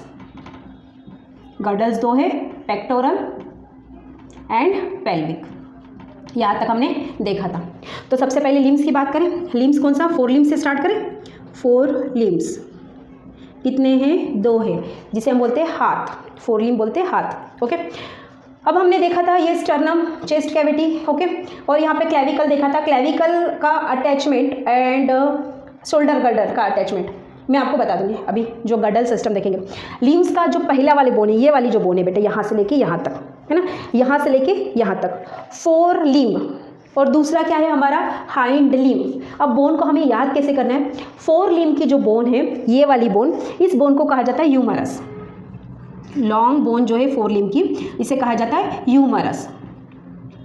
Humerus start होता है ये एच से, हाइंड लिम्ब का स्टार्ट होता है ये एच से। So hind limb H fore limb के पास होती है, हाइंड एच से बोन स्टार्ट होने वाली बोन फोर लिम्ब के पास होती है, तो ये क्या हो गई ह्यूमरस। ह्यूमरस आपकी सबसे लॉन्ग बोन है, एक सिंगल बोन है ह्यूमरस, है ना। ये यहाँ से अटैच रहती है शोल्डर से, ये शोल्डर गर्डल जो है आपकी शोल्डर गर्डल के साथ अटैच रहती है, पेक्टोरल गर्डल के साथ अटैच रहती है बॉल एंड सॉकेट जॉइंट से। ये बॉल एंड सॉकेट जॉइंट होता है उसका, और ये आपका ये ह्यूमरस, ओके ह्यूमरस। देन नीचे जो है ये जो वाला पार्ट है बेटा, यहाँ से कोनी से लेके यहाँ तक, कोनी से लेके यहाँ तक दो हड्डियाँ रहती है, उसमें से एक थोड़ी मोटी रहती है और एक थोड़ी पतली रहती है। तो जो मोटी रहती है वो आपकी इस साइड होगी, इस साइड मोटी है, तो ये, और एक एकदम पतली सी रहती है। हम दूसरे कलर से बनाए वो,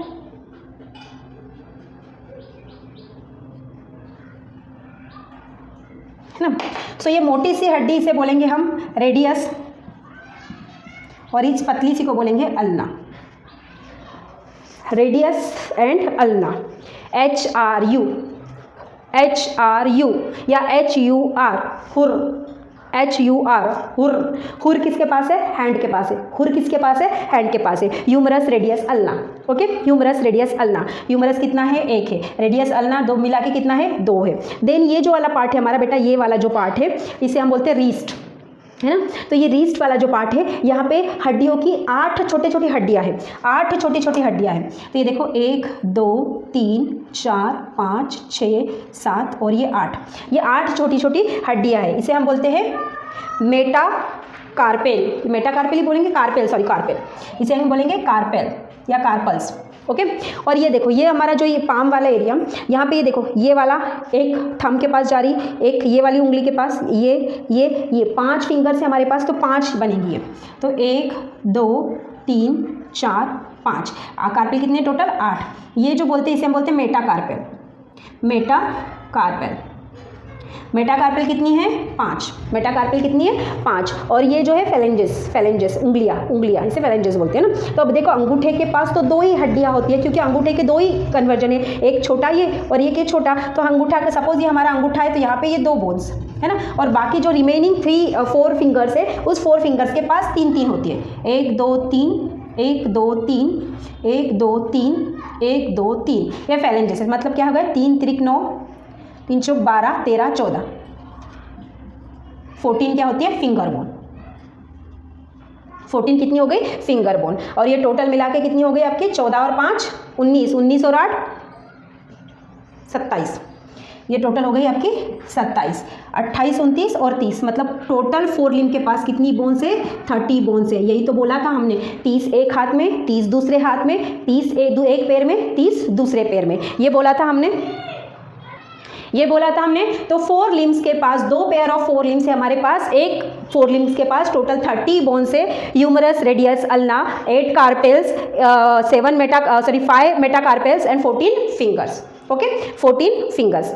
this is about the 4 limbs. अब हाइंड लिम्ब को भी देख लेते हैं। हाइंड लिम्ब को अब मैं डायग्राम चेंज नहीं करूँगी बेटा, हाइंड लिम्ब भी दिखता कुछ ऐसा ही है, थोड़ा सा डिफरेंसेस आता है, वो देखते हैं अपन, ओके।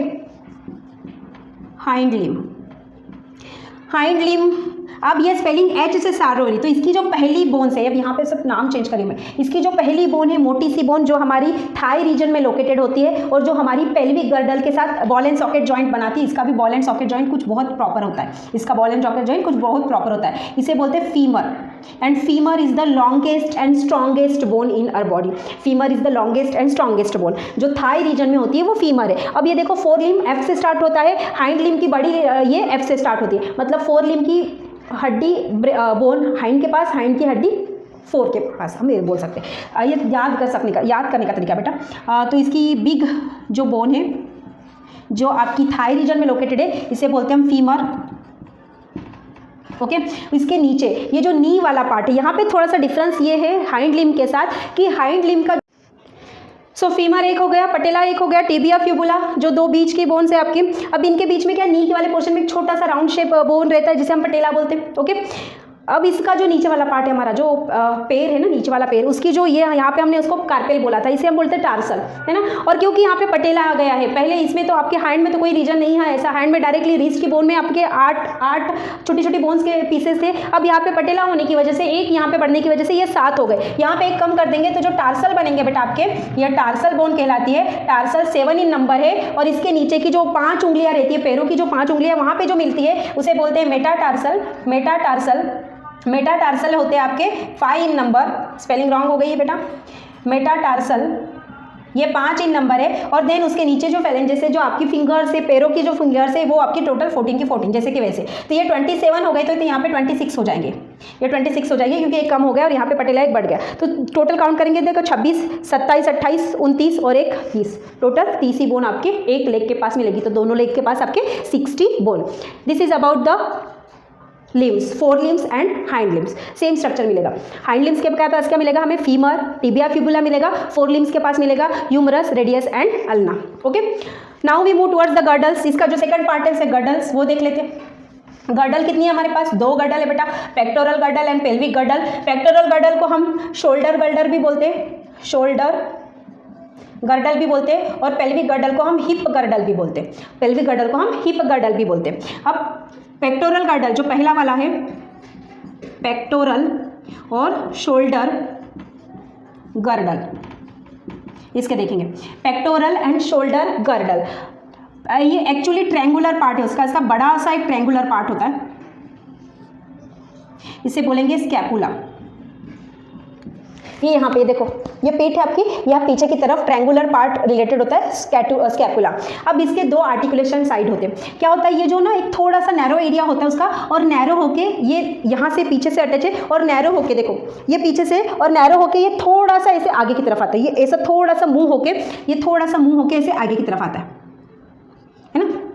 तो इसके 2 आर्टिकुलेशन सरफेस बनते हैं। एक आर्टिकुलेशन सरफेस ये यहाँ से होके मुंह होके यहाँ पे आ रहा है, तो एक आर्टिकुलेशन सरफेस यहाँ नीचे की तरफ बनता है ये, और एक आर्टिकुलेशन सरफेस यहाँ सामने की तरफ बनता है। तो सामने की तरफ जो बन रहा है इसे बोलते हैं एक्रोमेन प्रोसेस, एक्रोमेन प्रोसेस और एक्रोमेन कैविटी। इसके अंदर क्लेविकल अटैच रहता है, इसके अंदर क्लेविकल अटैच रहता है। क्लेविकल मीन्स आपने अभी देखी थी ऐसे शेप बोन जो है ये यहाँ पे, जिसे बोन ऑफ ब्यूटी भी कहा जाता है। ये बोन ऑफ ब्यूटी ये जो है यहाँ पे देखो, यहाँ पे ये पीछे से स्कैपुला आया, उसका जो एक्रोमेन प्रोसेस है इसके अंदर ये अटैच है, यहाँ पे अटैच है। और इसके नीचे की तरफ यहाँ पे एक कैविटी होती है जिसे बोलते हैं ग्लिनॉइड कैविटी, इसे बोलते हैं ग्लिनॉइड कैविटी। इस ग्लिनॉइड कैविटी के अंदर आपका 4 लिम्ब की ह्यूमरस अटैच रहती है,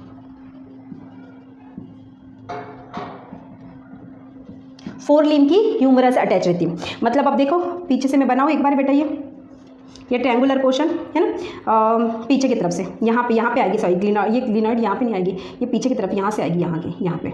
तो ये देखो ये यहाँ से होगा, ये ऐसा, मैं इधर वाला बना रही हूँ ना, इधर वाला बना रही हूँ। तो यहाँ से ये देखो, यहाँ पे ये आपकी बोन ऑफ ब्यूटी आ गई, ये क्लेविकल यहाँ पे अटैच होगा, ये क्लेविकल इसके साथ अटैच है, और यहाँ से आपका ह्यूमरस अटैच है, ये आपका ह्यूमरस अटैच है। और ये पीछे की तरफ, ये पीठ की पीछे की तरफ स्कैपुला जाएगा, पीठ के पीछे की तरफ स्कैपुला जाएगा। तो ये 2 शोल्डर बोन्स होती है जो आपकी पेक्टोरल गर्डल भी कहा जाता है, जिसके अंदर आपकी 4 लिम्ब की बोन्स अटैच रहती है और क्लेविकल बोन अटैच रहती है, जो आपकी कॉलर बोन बनाती है। इसे कॉलर बोन, इसे बोन ऑफ ब्यूटी या इसे एस शेप बोन भी कहा जाता है। This is about the pectoral girdle और शोल्डर गर्डल। ओके, सेकंड है पेल्विक गर्डल। पेल्विक गर्डल देख लेते हैं। पेक्टोरल गर्डल के पास तो एक ही बोन है, पेल्विक के पास 3 है। पेल्विक गर्डल को हिप गर्डल भी कहा जाता है ना, और ये पेक्टोरल की तुलना में बड़ी साइज की होती है। ये कैसे होती है देखो, ये बेटा थोड़ा सा ड्रॉ देख लूँ मैं, इसका याद नहीं आ रहा मुझे। आ गया।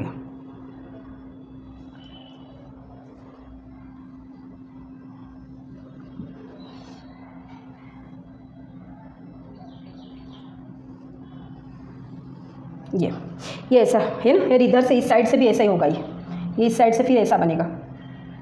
अब थोड़ा सा मुश्किल हो जाएगा बनाना मुझे। सेम ऐसा का ऐसा पार्ट हमें इधर से बनाना है, सेम ऐसा का ऐसा पार्ट इधर से बनाना है। इसका ये जो बड़ा वाला पार्ट है इसे बोलते हैं इलियम, इलियम, इसका ये जो छोटा पार्ट है इसे बोलते हैं इस्चियम, इस्चियम, और ये जो पार्ट है बेटा इसका ये वाला, ये जो आर्टिकुलेशन है ये वाला पार्ट इसे बोलते हैं प्यूबिस। ये ऐसा छोटा सा कैविटी भी है एक्चुअली, ये ऐसा है ना, ये ऐसे, ये कहा जाता है प्यूबिस। तो ये एक पेल्विक गर्डल और इधर साइड से दूसरी पेल्विक गर्डल आएगी, दोनों के प्यूबिस है ना वो वेंट्रल साइड से आपस में मिल जाएंगे। वेंट्रल साइड मतलब पेट की तरफ की जगह, तो वेंट्रल साइड से आपस में मिल जाएंगे जहाँ पे आपकी रिप्रोडक्टिव सिस्टम स्टार्ट हो जाएगी, वहाँ से बनना रिप्रोडक्टिव सिस्टम के एक्सटर्नल जेनेटिलिया वहाँ पे प्रेजेंट होती है। ये इस्चियम और सबसे बड़ा पार्ट इलियम। इलियम के पार्ट के पास एक कैविटी होती है यहाँ पे, इस कैविटी के अंदर आपका हाइंड लिम्ब की जो फीमर है, ये फीमर है बेटा, हाइंड लिम्ब की फीमर इसके साथ अटैच होती है। बॉल एंड सॉकेट जॉइंट है इसके अंदर का, ये हम देखेंगे आगे बॉल एंड सॉकेट जॉइंट क्या होता है।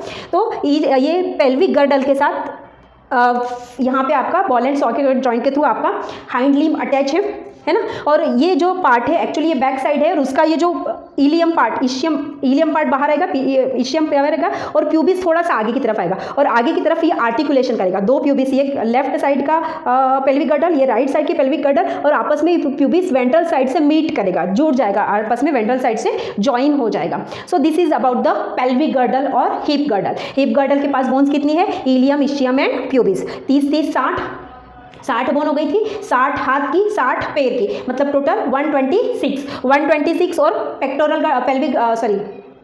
गर्डल की 2 बोन, तो कितनी हो गई 122। पहले 120 थे, ये 122, और ये इसकी 120 है ना, 126 है हमारे पास। और ये दो आपस में ज्वाइन होती है ना, ये 2 और ये इधर की 2, ये आपस में 4, मतलब ये 4 और वो 2 6, टोटल 126 बोन्स आपकी अपेंडिकुलर स्केलेटन की होती है ना। इलियम, इशियम, प्यूबिस, ये 3 पार्ट है हालांकि, और आपस में ज्वाइंट होकर वो इशियम एंड प्यूबिस आपस में ज्वाइन होकर एक सिंगल पार्ट बनाता है। इलियम आपका अलग से पार्ट हो जाता है। तो 4 पार्ट आपके हिप गर्डल के हो गए, 2 पार्ट आपके पेक्टोरल गर्डल के हो गए बेटा, 4 और 2 6, और ये ऊपर की जो आपके लिम्स की है वो 120 हड्डियाँ, टोटल 126 आपके अपेंडिकुलर स्केलेटन की बोन्स होती है। Okay, this is about the skeleton system. अब बचा क्या, अब बचा है types of joints, then disease related to the muscular system, related to your bones, skeletal system, and 1-2 invertebrate और लोअर ऑर्गेनिज्म की मूवमेंट, वो भी देख लेते हैं, है ना। चलो जॉइंट्स क्या होते हैं। जॉइंट्स हमारे पास 3 तरह के जॉइंट्स है बेटा, perfect joints, imperfect joints and fixed joint. Perfect joint को साइनोवायल जॉइंट भी कहा जाता है, फ्रीली मूवेबल भी जॉइंट कहा जाता है। ओके, इसके कितने टाइप्स है, टोटल 4 टाइप्स है। फर्स्ट है बॉल एंड सॉकेट जॉइंट, इसको स्फीरॉइडेड जॉइंट भी कहा जाता है। Ball and socket joint body में 2 जगह मिलेंगे, कहाँ पे मिलेंगे, 4 लिम्स एंड हाइंड लिम्स के पास। 4 लिम्स पेक्टोरल गर्डल के साथ जुड़ा हुआ है बॉल एंड सॉकेट जॉइंट के साथ, हाइंड लिम्ब पेल्विक गर्डल के साथ जुड़ा है बॉल एंड सॉकेट जॉइंट के साथ। देन आपको hinges, ball and socket joint freely movable है, क्योंकि देखो बेटा यहाँ पे आपका बॉल एंड सॉकेट जॉइंट है, तो हम इसको पूरी तरीके से घुमा सकते हैं, that's why it is called freely movable joint. Okay, hinge joint या हिंजे जॉइंट भी कहा जाता है। हिंज जॉइंट दरवाजे के आपने देखा होगा कि दरवाजा एक ही साइड से ओपन होता है, जैसे ये वाला पार्ट है आपका, ये वाला पार्ट मैं यहाँ से झुका सकती हूँ, मैं इसको बैक साइड से ऐसा आपका मोड़ नहीं सकती हूँ। तो ये एक ही डायरेक्शन से, ये जो उंगलियां है आपकी फिंगर्स, ये एक ही डायरेक्शन से, ये आपका रिस्ट है आपका एक ही तरफ से होगा, तो ये जो एक ही डायरेक्शन से आपके फोल्ड हो सकते हैं उसको हिंज जॉइंट या हिंजे जॉइंट कहा जाता है। गायनेलोमस भी उसका दूसरा नाम है। ओके, बॉडी में बहुत सारी जगह पे आपको हिंज जॉइंट देखने को मिलेंगे।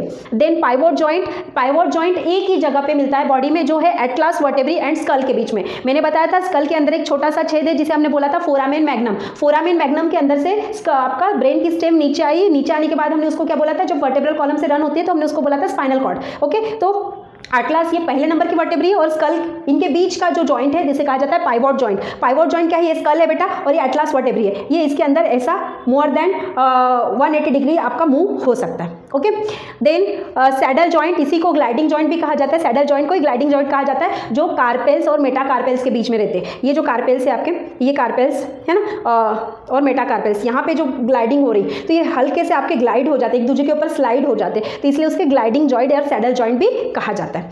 सेकंड टाइप है इम्परफेक्ट जॉइंट, इसे स्लाइटली मूवेबल जॉइंट भी कहा जाता है, इसे कार्टिलेजिनियस जॉइंट भी कहा जाता है, और ये आपकी रहती है वर्टेब्रल कॉलम के अंदर। वर्टेब्री के बहुत सारे वर्टेब्री के छोटे छोटे टुकड़े हैं आपके बोन्स के, और वो आपस में एक फंसे हुए हैं, बीच में उनके हर एक के बीच में छोटा सा छेद है, छेद क्यों है क्योंकि उसके अंदर से स्पाइनल कॉर्ड को रन करना है, स्पाइनल कॉर्ड को प्रोटेक्ट करता है। ओके, तो बीच में सब वर्टेब्रे के अंदर छोटा छोटा छेद है, तो ये आपस में कार्टिलेज से जुड़े हुए हैं, इसलिए कार्टिलेजिनियस जॉइंट भी कहा जाता है। और स्लाइटली मूव होते हैं क्योंकि हम वर्टेब्रल कॉलम एक पर्टिकुलर एरिया तक ही आपका मूव करवा सकते हैं। जैसे मैं आगे की तरफ झुक रही हूँ तो मेरी वर्टेब्री जो है वो आपस में थोड़ा सा स्लाइड हो रही है, इसलिए उसे इम्परफेक्ट स्लाइटली मूवेबल या कार्टिलेजिनियस जॉइंट कहा जाता है।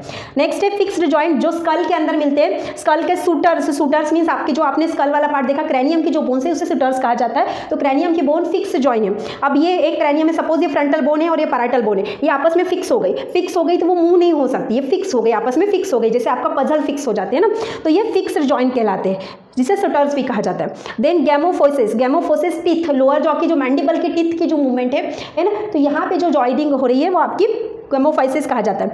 देन स्पिंडाइलिसिस, जो इथेमॉइड बोन विथ वोमर, इथेमॉइड बोन बोला था मैंने, यहाँ पे ये इथेमॉइड बोन है ना, ये जो आपकी नोज का रिमेनिंग पार्ट बना रहा है, तो ये इथेमॉइड बोन और ये बीच की एक सिंगल बोन वोमर, इनके बीच की जो जॉइनिंग है इसे कहा जाता है स्पिंडाइलिसिस मूवमेंट। हालांकि वो भी फिक्स्ड जॉइंट है पर उसका नाम दिया उन्होंने spondylosis joint. So these 3 types of the joints we have. हमारे पास इतने 3 जॉइंट है बेटा, perfect joint, imperfect joint and fixed joint. Okay, now disorders of muscular system and bones, disease of bones, muscles और bones से related disease देख लेते बेटा। So firstly we see the disorder or disease of muscular system.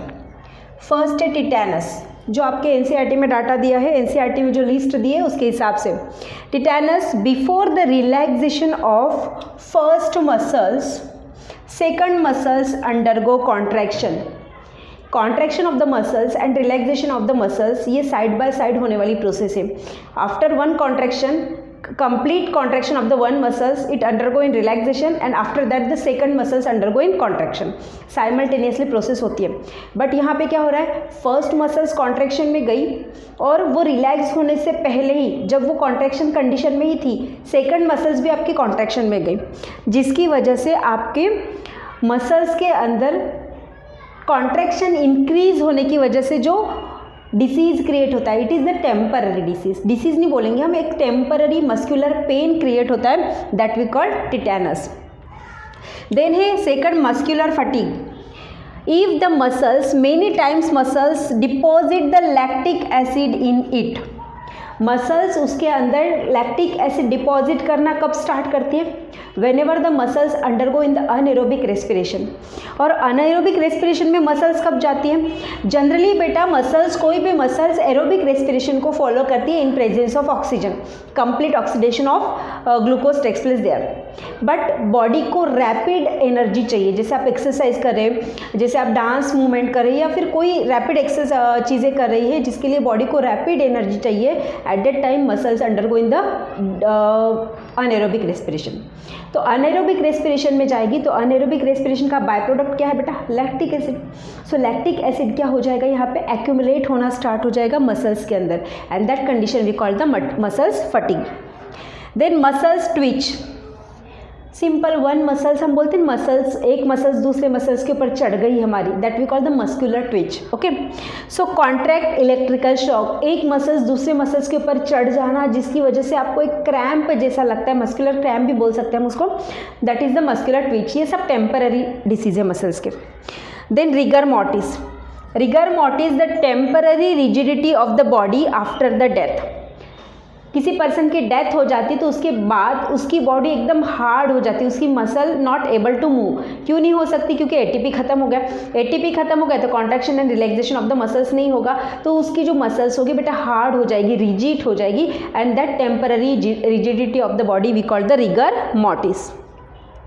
Then myasthenia gravis, lose the neuromuscular connection, that is the temporary paralyzed body or paralyzed body we call। क्या है, myasthenia gravis, lose the muscular connection with the central nervous system।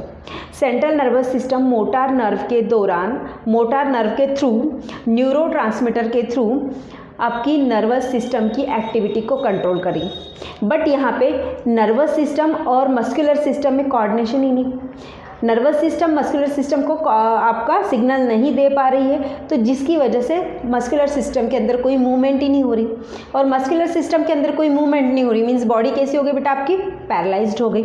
Okay, and the last one is muscular dystrophy, does not produce the protein, no release of Ca++ ion, and it is the one of the type of genetic disorder caused due to the mutation of the gene.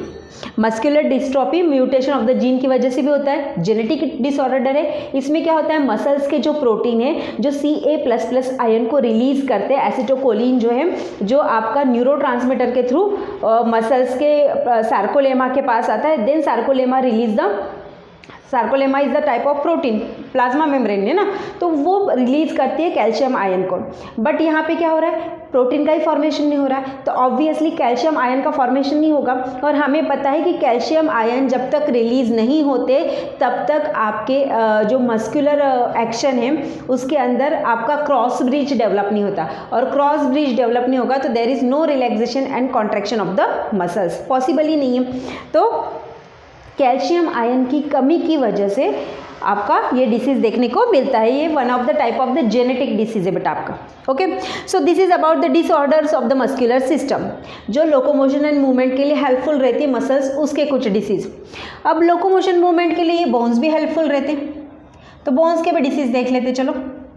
Bones के disease में सबसे है sprain, first है sprain, excessive stretching of the ligament and tendon and dislocation of the bones. हमें पता है कि ligament क्या करते हैं, दो बोन्स को आपस में जॉइंट करते हैं, these are the ligament. Okay, tendon क्या करते हैं, टेंडन आपके मसल्स और बोन्स को, ये मसल्स है तो मसल्स और बोन्स को आपस में जॉइंट करते हैं, मसल्स और बोन्स को आपस में जॉइंट करते हैं। तो अब क्या हो गया, एक्सेसिव स्ट्रेचिंग के कारण लिगामेंट अपनी फ्लेक्सिबिलिटी खो दिया, टेंडन ने अपनी फ्लेक्सिबिलिटी खो दिया, इलास्टिसिटी खो दिया। अब फ्लेक्सिबिलिटी खो दिया, इलास्टिसिटी खो दिया, तो ऑब्वियसली क्या हो जाएगी, मसल्स कैसे हो जाएगी, मसल्स नहीं, बोन्स कैसी हो जाएगी, डिसलोकेशन हो जाएगा बेटा, डिसलोकेशन होगा, उसके बीच में कोई कनेक्शन नहीं होगा, तो that we call the sprain condition. Then arthritis, the inflammation on the joints due to the less synovial fluid, deposition of the uric acid in joint। Arthritis, इसे गठियावाद भी कहा जाता है हिंदी में। ये क्या होता है, आपका जो जॉइंट्स होता है, जॉइंट्स के ऊपर, जॉइंट की जो एंडिंग है बेटा उसके ऊपर कार्टिलेज का कवरिंग होता है, एंड ये एग्जैक्टली दोनों एक दूसरे से जुड़े नहीं होते, उनके बीच में कुछ गैप रहती है, कुछ स्पेस रहती है, और उस गैप और स्पेस के बीच में एक लिक्विड भरा रहता है, that liquid we call the synovial fluid.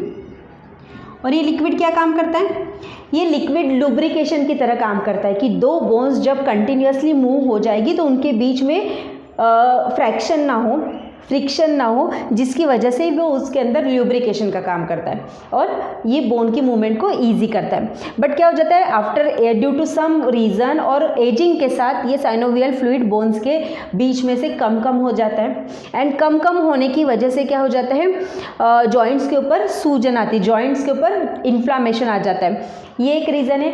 As well as uric acid अगर इस जॉइंट्स वाले एरिया में आके डिपॉजिट हो गया, यूरिक एसिड अगर जॉइंट वाली एरिया में आके डिपॉजिट हो गया तो भी साइनोवियल फ्लूइड की क्वांटिटी वो कम कर देता है, और जिसकी वजह से अर्थराइट्स ये डिसीज आपका होता है। देन है slipped disc. Slip disc related to the vertebral column. Vertebral column की जो दो वर्टेब्री के आपस का जो जॉइनिंग होता है बेटा, उसका हमने क्या बोला, gliding joint. Gliding joint means वही के वही ग्लाइड कर रहे हैं, वो वही के वही ग्लाइड कर रहे हैं। तो vertebral column due to mechanical injury, कोई फिजिकल बैरियर आ गया, फिजिकल इंजुरी हो गई, मैकेनिकल इंजुरी हो गई, जिसकी वजह से क्या हो जाता है कि उसकी जो डिस्क है वो आपस में सरक जाती है, प्रॉपर वर्क नहीं करती, and that condition we call the slip disc. वो एक दूसरे के ऊपर प्रॉपर, जैसे एक दूसरे के ऊपर अटैच है वैसे अटैच नहीं रहती, उसकी डिसलोकेशन प्लेस ऑफ, ये भी बोल सकते हैं हम, तो that disease we call the slipped disc. And the last one is osteoporosis. Osteoporosis is nothing but the reduction of the bone size. पहले नॉर्मल बोन ऐसी थी, और हमें पता है कि bones are the good reservoir of calcium and phosphate, क्योंकि calcium phosphate की बनी हुई, और हमें पता है कि मस्कुलर एक्शन के लिए कैल्शियम आयन कितना ज़रूरी है for the contraction and relaxation of the muscles. अगर बॉडी के अंदर कैल्शियम आयन की कमी हो गई तो बॉडी क्या करती है बेटा, बोन्स में से कैल्शियम आयन को खींचना शुरू कर देती है, क्योंकि बोन्स तो रिजर्वायर है कैल्शियम एंड फॉस्फेट का। और ये क्या करती है, बोन्स में से कैल्शियम आयन को खींचना स्टार्ट कर देती है। और बोन्स में से कैल्शियम आयन लेगा तो ऑब्वियसली बोन कैसी हो जाएगी आपकी, वीक हो जाएगी। बोन एक पर्टिकुलर जगह पे वीक हो जाएगी और उसके इजीली ब्रेकेज होने के चांसेस वहाँ पे बढ़ जाते हैं। कि थोड़ा सा ही पर्सन गिर गया तो तुरंत थोड़े से ही गिरने में उसके बोन्स ब्रेक हो जाती है, हड्डियाँ टूट जाती है, हम बोल सकते हैं। तो ये कहलाता है आपका ऑस्टियोपोरोसिस। उम्र के साथ, एजिंग के साथ ये आपका होता रहता है। वो एडवर्टाइज देखिए आगे, वो अपनी वुमेंस हॉर्लिक्स की, तो उसमें वो किस तरह से कैल्शियम आयन रिलीज़ कर रहा है ड्यू टू मतलब बोन्स की क्या बोलेंगे हम, साइज़ कम हो रहा है जिसकी वजह से। और दूसरा क्या है, जब वुमेंस हॉर्लिक्स लेते हैं तो वुमेंस हॉर्लिक्स लेते ही साथ वो फिर से साइज़ गेन करता है, और साइज़ गेन करता है तो फिर से आपकी हड्डी नॉर्मल की तरह होती जाती है। So this is about the disease of the muscular system and disease of the bones. अब इस लेसन का लास्ट पार्ट जो है, लोकोमोशन इन इनवर्टिब्रेट्स। लोकोमोशन इन इनवर्टिब्रेट्स। सो लोकोमोशन इन इनवर्टिब्रेट, सबसे पहले स्टार्ट करेंगे पोरीफेरा कैटेगरी से। पोरीफेरा फर्स्ट आपका फाइलम है। पोरीफेरा में एग्जांपल हमने लिया बेटा यहाँ हाइड्रा का। सो हाइड्रा में कितने तरह का लोकोमोशन होता है। फर्स्ट है summer salting. First type of the locomotion is called summer salting. इसमें क्या होता है, हमें पता है कि ये हाइड्रा की बॉडी है एंड हाइड्रा के पास 5 टेंटेकल होते हैं। ये 5 टेंटेकल और ये होल्ड फास्ट के साथ उसकी बॉडी किसी सबस्ट्रेटम से चिपकी हुई रहती है। अब समर सॉल्टिंग में क्या करता है, हाइड्रा अपने टेंटेकल्स को नीचे की तरफ झुकाता है। हाइड्रा अपने टेंटेकल्स को नीचे की तरफ झुकाता है ऐसे, और यहाँ पे पहले हाइड्रा था, अब उसने टेंटेकल्स को नीचे झुकाया, देन उसके टेंटेकल्स नीचे की तरफ गए और उसकी बॉडी ऐसे ऊपर आ गई। अब पोजीशन ऑफ हाइड्रा कहाँ हो गई, यहाँ पे हो गई, है ना। अब सेकंड टाइम क्या करेगा वो, ये होल्ड बॉडी है, सॉरी ये जो होल बॉडी है उस होल बॉडी को ऐसा झुकाएगा। मीन्स पहले हाइड्रा की पोजीशन यहाँ थी, फिर इसने वैसा उल्टा कर दिया अपने आप को, और फिर से ये लूप फॉर्मेशन किया, है ना। तो पहले यहाँ से लेके यहाँ तक, यहाँ से लेके यहाँ तक उसने अपने आप को मूव किया। तो that condition we call the somersaulting. That condition we call the, that movement we call the somersaulting. दूसरी मूवमेंट क्या है, दूसरी है आपकी लूपिंग। दूसरी है लूपिंग। अगेन हाइड्रा की बॉडी ड्रॉ करेंगे बेटा, ये टेंटेकल्स। अब इसने क्या किया, लूप फॉर्मेशन किया। इसने क्या किया, लूप फॉर्मेशन किया। ये जो टेंटेकल्स है इसको नीचे ज़मीन से लगाया और ये जो बनाया ये लूप बनाया। अब लूप बनाया तो ये होल्ड फास्ट को उसने थोड़ा सा आगे लेके गया, ये थोड़ा सा आगे लेके गया और फिर से अपने ओरिजिनल पोजीशन पे आ गया, और फिर सेकंड टाइम फिर से लूप बनाया। और ऐसे लूपिंग करके, मीन्स पहले ऐसा था, देन ऐसा लूप किया, आगे बढ़ा, फिर सीधा हो गया, फिर लूप बनाया, आगे बढ़ा, फिर सीधा हो गया, फिर लूप बनाया, फिर आगे बढ़ा। तो ये कंडीशन कहलाती है आपकी लूप फॉर्मेशन और लूपिंग मूवमेंट, है ना। थर्ड वाली आती है उसकी फ्लोटिंग। हाइड्रा क्या है बेटा, यूनिसेलुलर है एंड बहुत ही टाइनी ऑर्गेनिज्म है। तो क्या होता है कि वाटर के अंदर रहता है, तो वाटर के अंदर बबल्स बनते रहते हैं, हमें पता है एयर के बबल्स बनते रहते हैं। तो ये क्या होता है, एयर बबल्स के साथ ये आपका एयर बबल्स के साथ ये आपका स्टिक हो जाता है, और एयर बबल्स के साथ स्टिक होता है तो हमें पता है कि एयर बबल्स वाटर करंट के साथ मूव करता है। तो जितनी दूरी पे एयर बबल्स वाटर करंट के साथ मूव होगा उतनी दूरी पे जाके वो लोकोमोशन कर लेगा। जैसे ही एयर बबल फूट गया तो उसको दूसरा एयर बबल कोई मिल जाएगा तो उसको कैचअप कर लेगा और उसके थ्रू आगे बढ़ता जाएगा। तो वाटर करंट के through with the help of air bubble वो फ्लोटिंग आपका करता है। फोर्थ मूवमेंट क्या है, बहुत ही ज़्यादा क्लेवर है हाइड्रा, सभी तरह की मूवमेंट करता है। फोर्थ है बेटा उसकी स्विमिंग।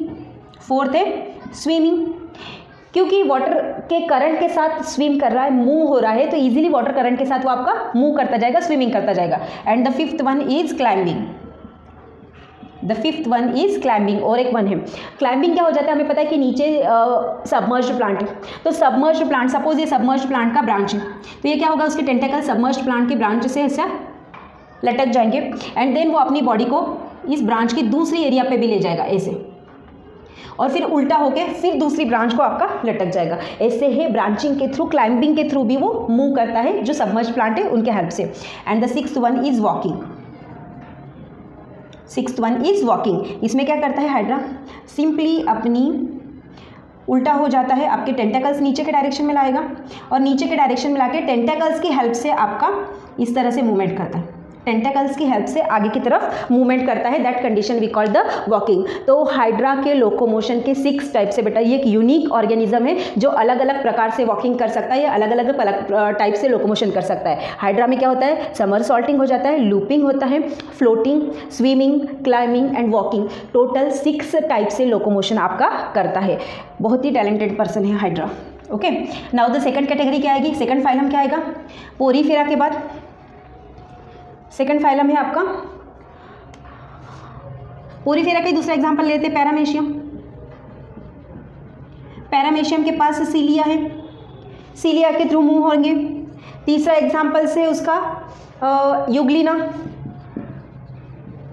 युग्लिना, युग्लिना के पास फ्लैजेला है। Flagella is nothing but the tail like structure. Suppose ये युग्लिना है तो ये उसका फ्लैजेला, तो फ्लैजेला ये आपका पैरामेशियम, तो ये उसके ऊपर के cilia. Hair like structure, cilia क्या है, हेयर लाइक स्ट्रक्चर, फ्लैजेला क्या है, ये टेल लाइक स्ट्रक्चर। तो with the help of hair like structure, with the help of tail like structure they start to move. Then next है annelids. एनलिड में आता है आपका अर्थवर्म, सेंटीपेड।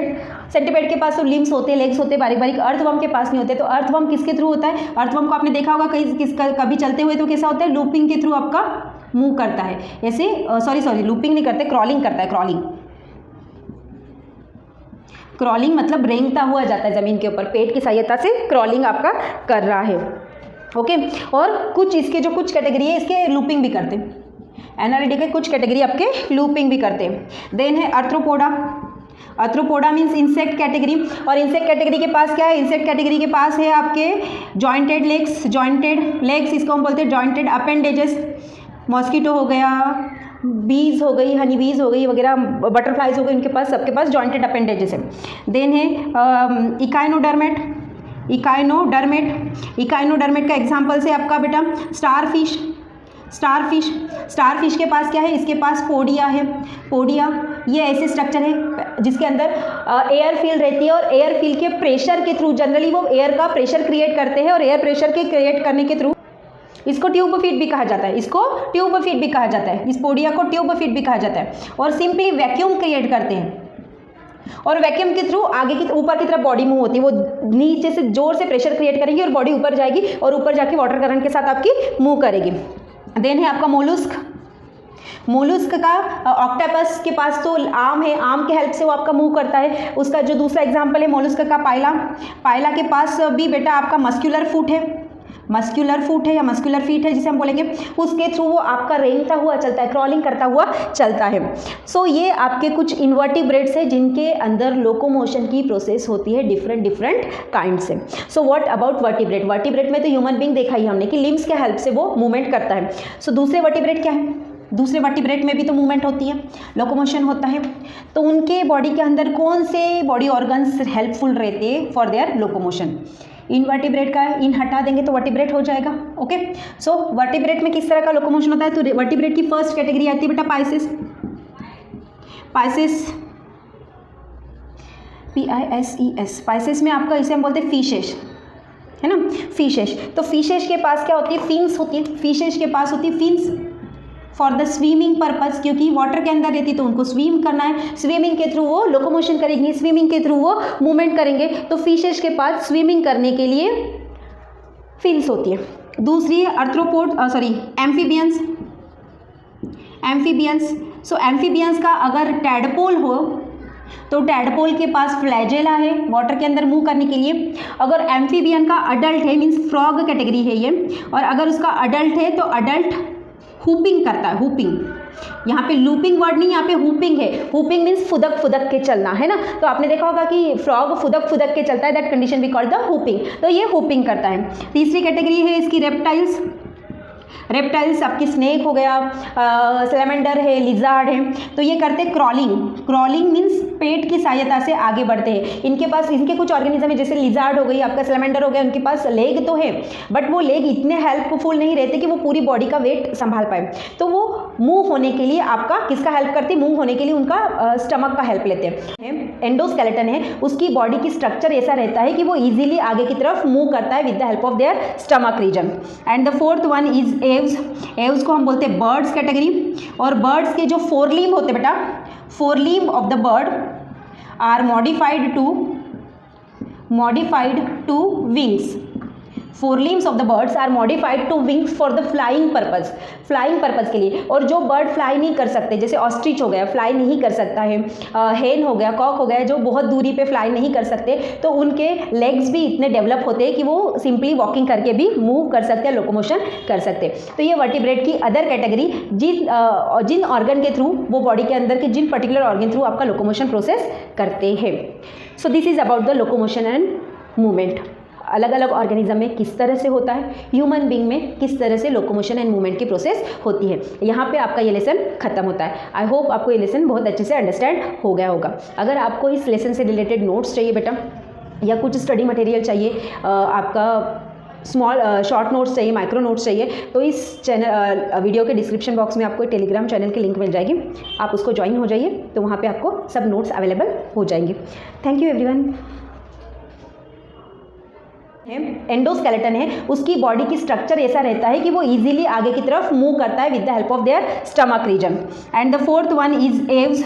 एव्स को हम बोलते हैं बर्ड्स कैटेगरी। और बर्ड्स के जो फोर लिम्ब होते हैं बेटा, four limb of the bird are modified to wings.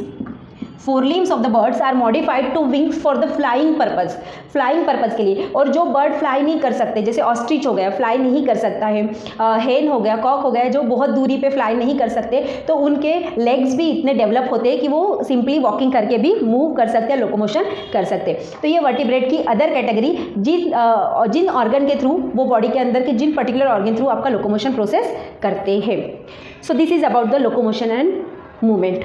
अलग अलग ऑर्गेनिज्म में किस तरह से होता है, ह्यूमन बीइंग में किस तरह से लोकोमोशन एंड मूवमेंट की प्रोसेस होती है। यहाँ पे आपका ये लेसन खत्म होता है। आई होप आपको ये लेसन बहुत अच्छे से अंडरस्टैंड हो गया होगा। अगर आपको इस लेसन से रिलेटेड नोट्स चाहिए बेटा, या कुछ स्टडी मटेरियल चाहिए, आपका शॉर्ट नोट्स चाहिए, माइक्रो नोट्स चाहिए, तो इस चैनल वीडियो के डिस्क्रिप्शन बॉक्स में आपको टेलीग्राम चैनल की लिंक मिल जाएगी। आप उसको ज्वाइन हो जाइए, तो वहाँ पे आपको सब नोट्स अवेलेबल हो जाएंगे। Thank you everyone.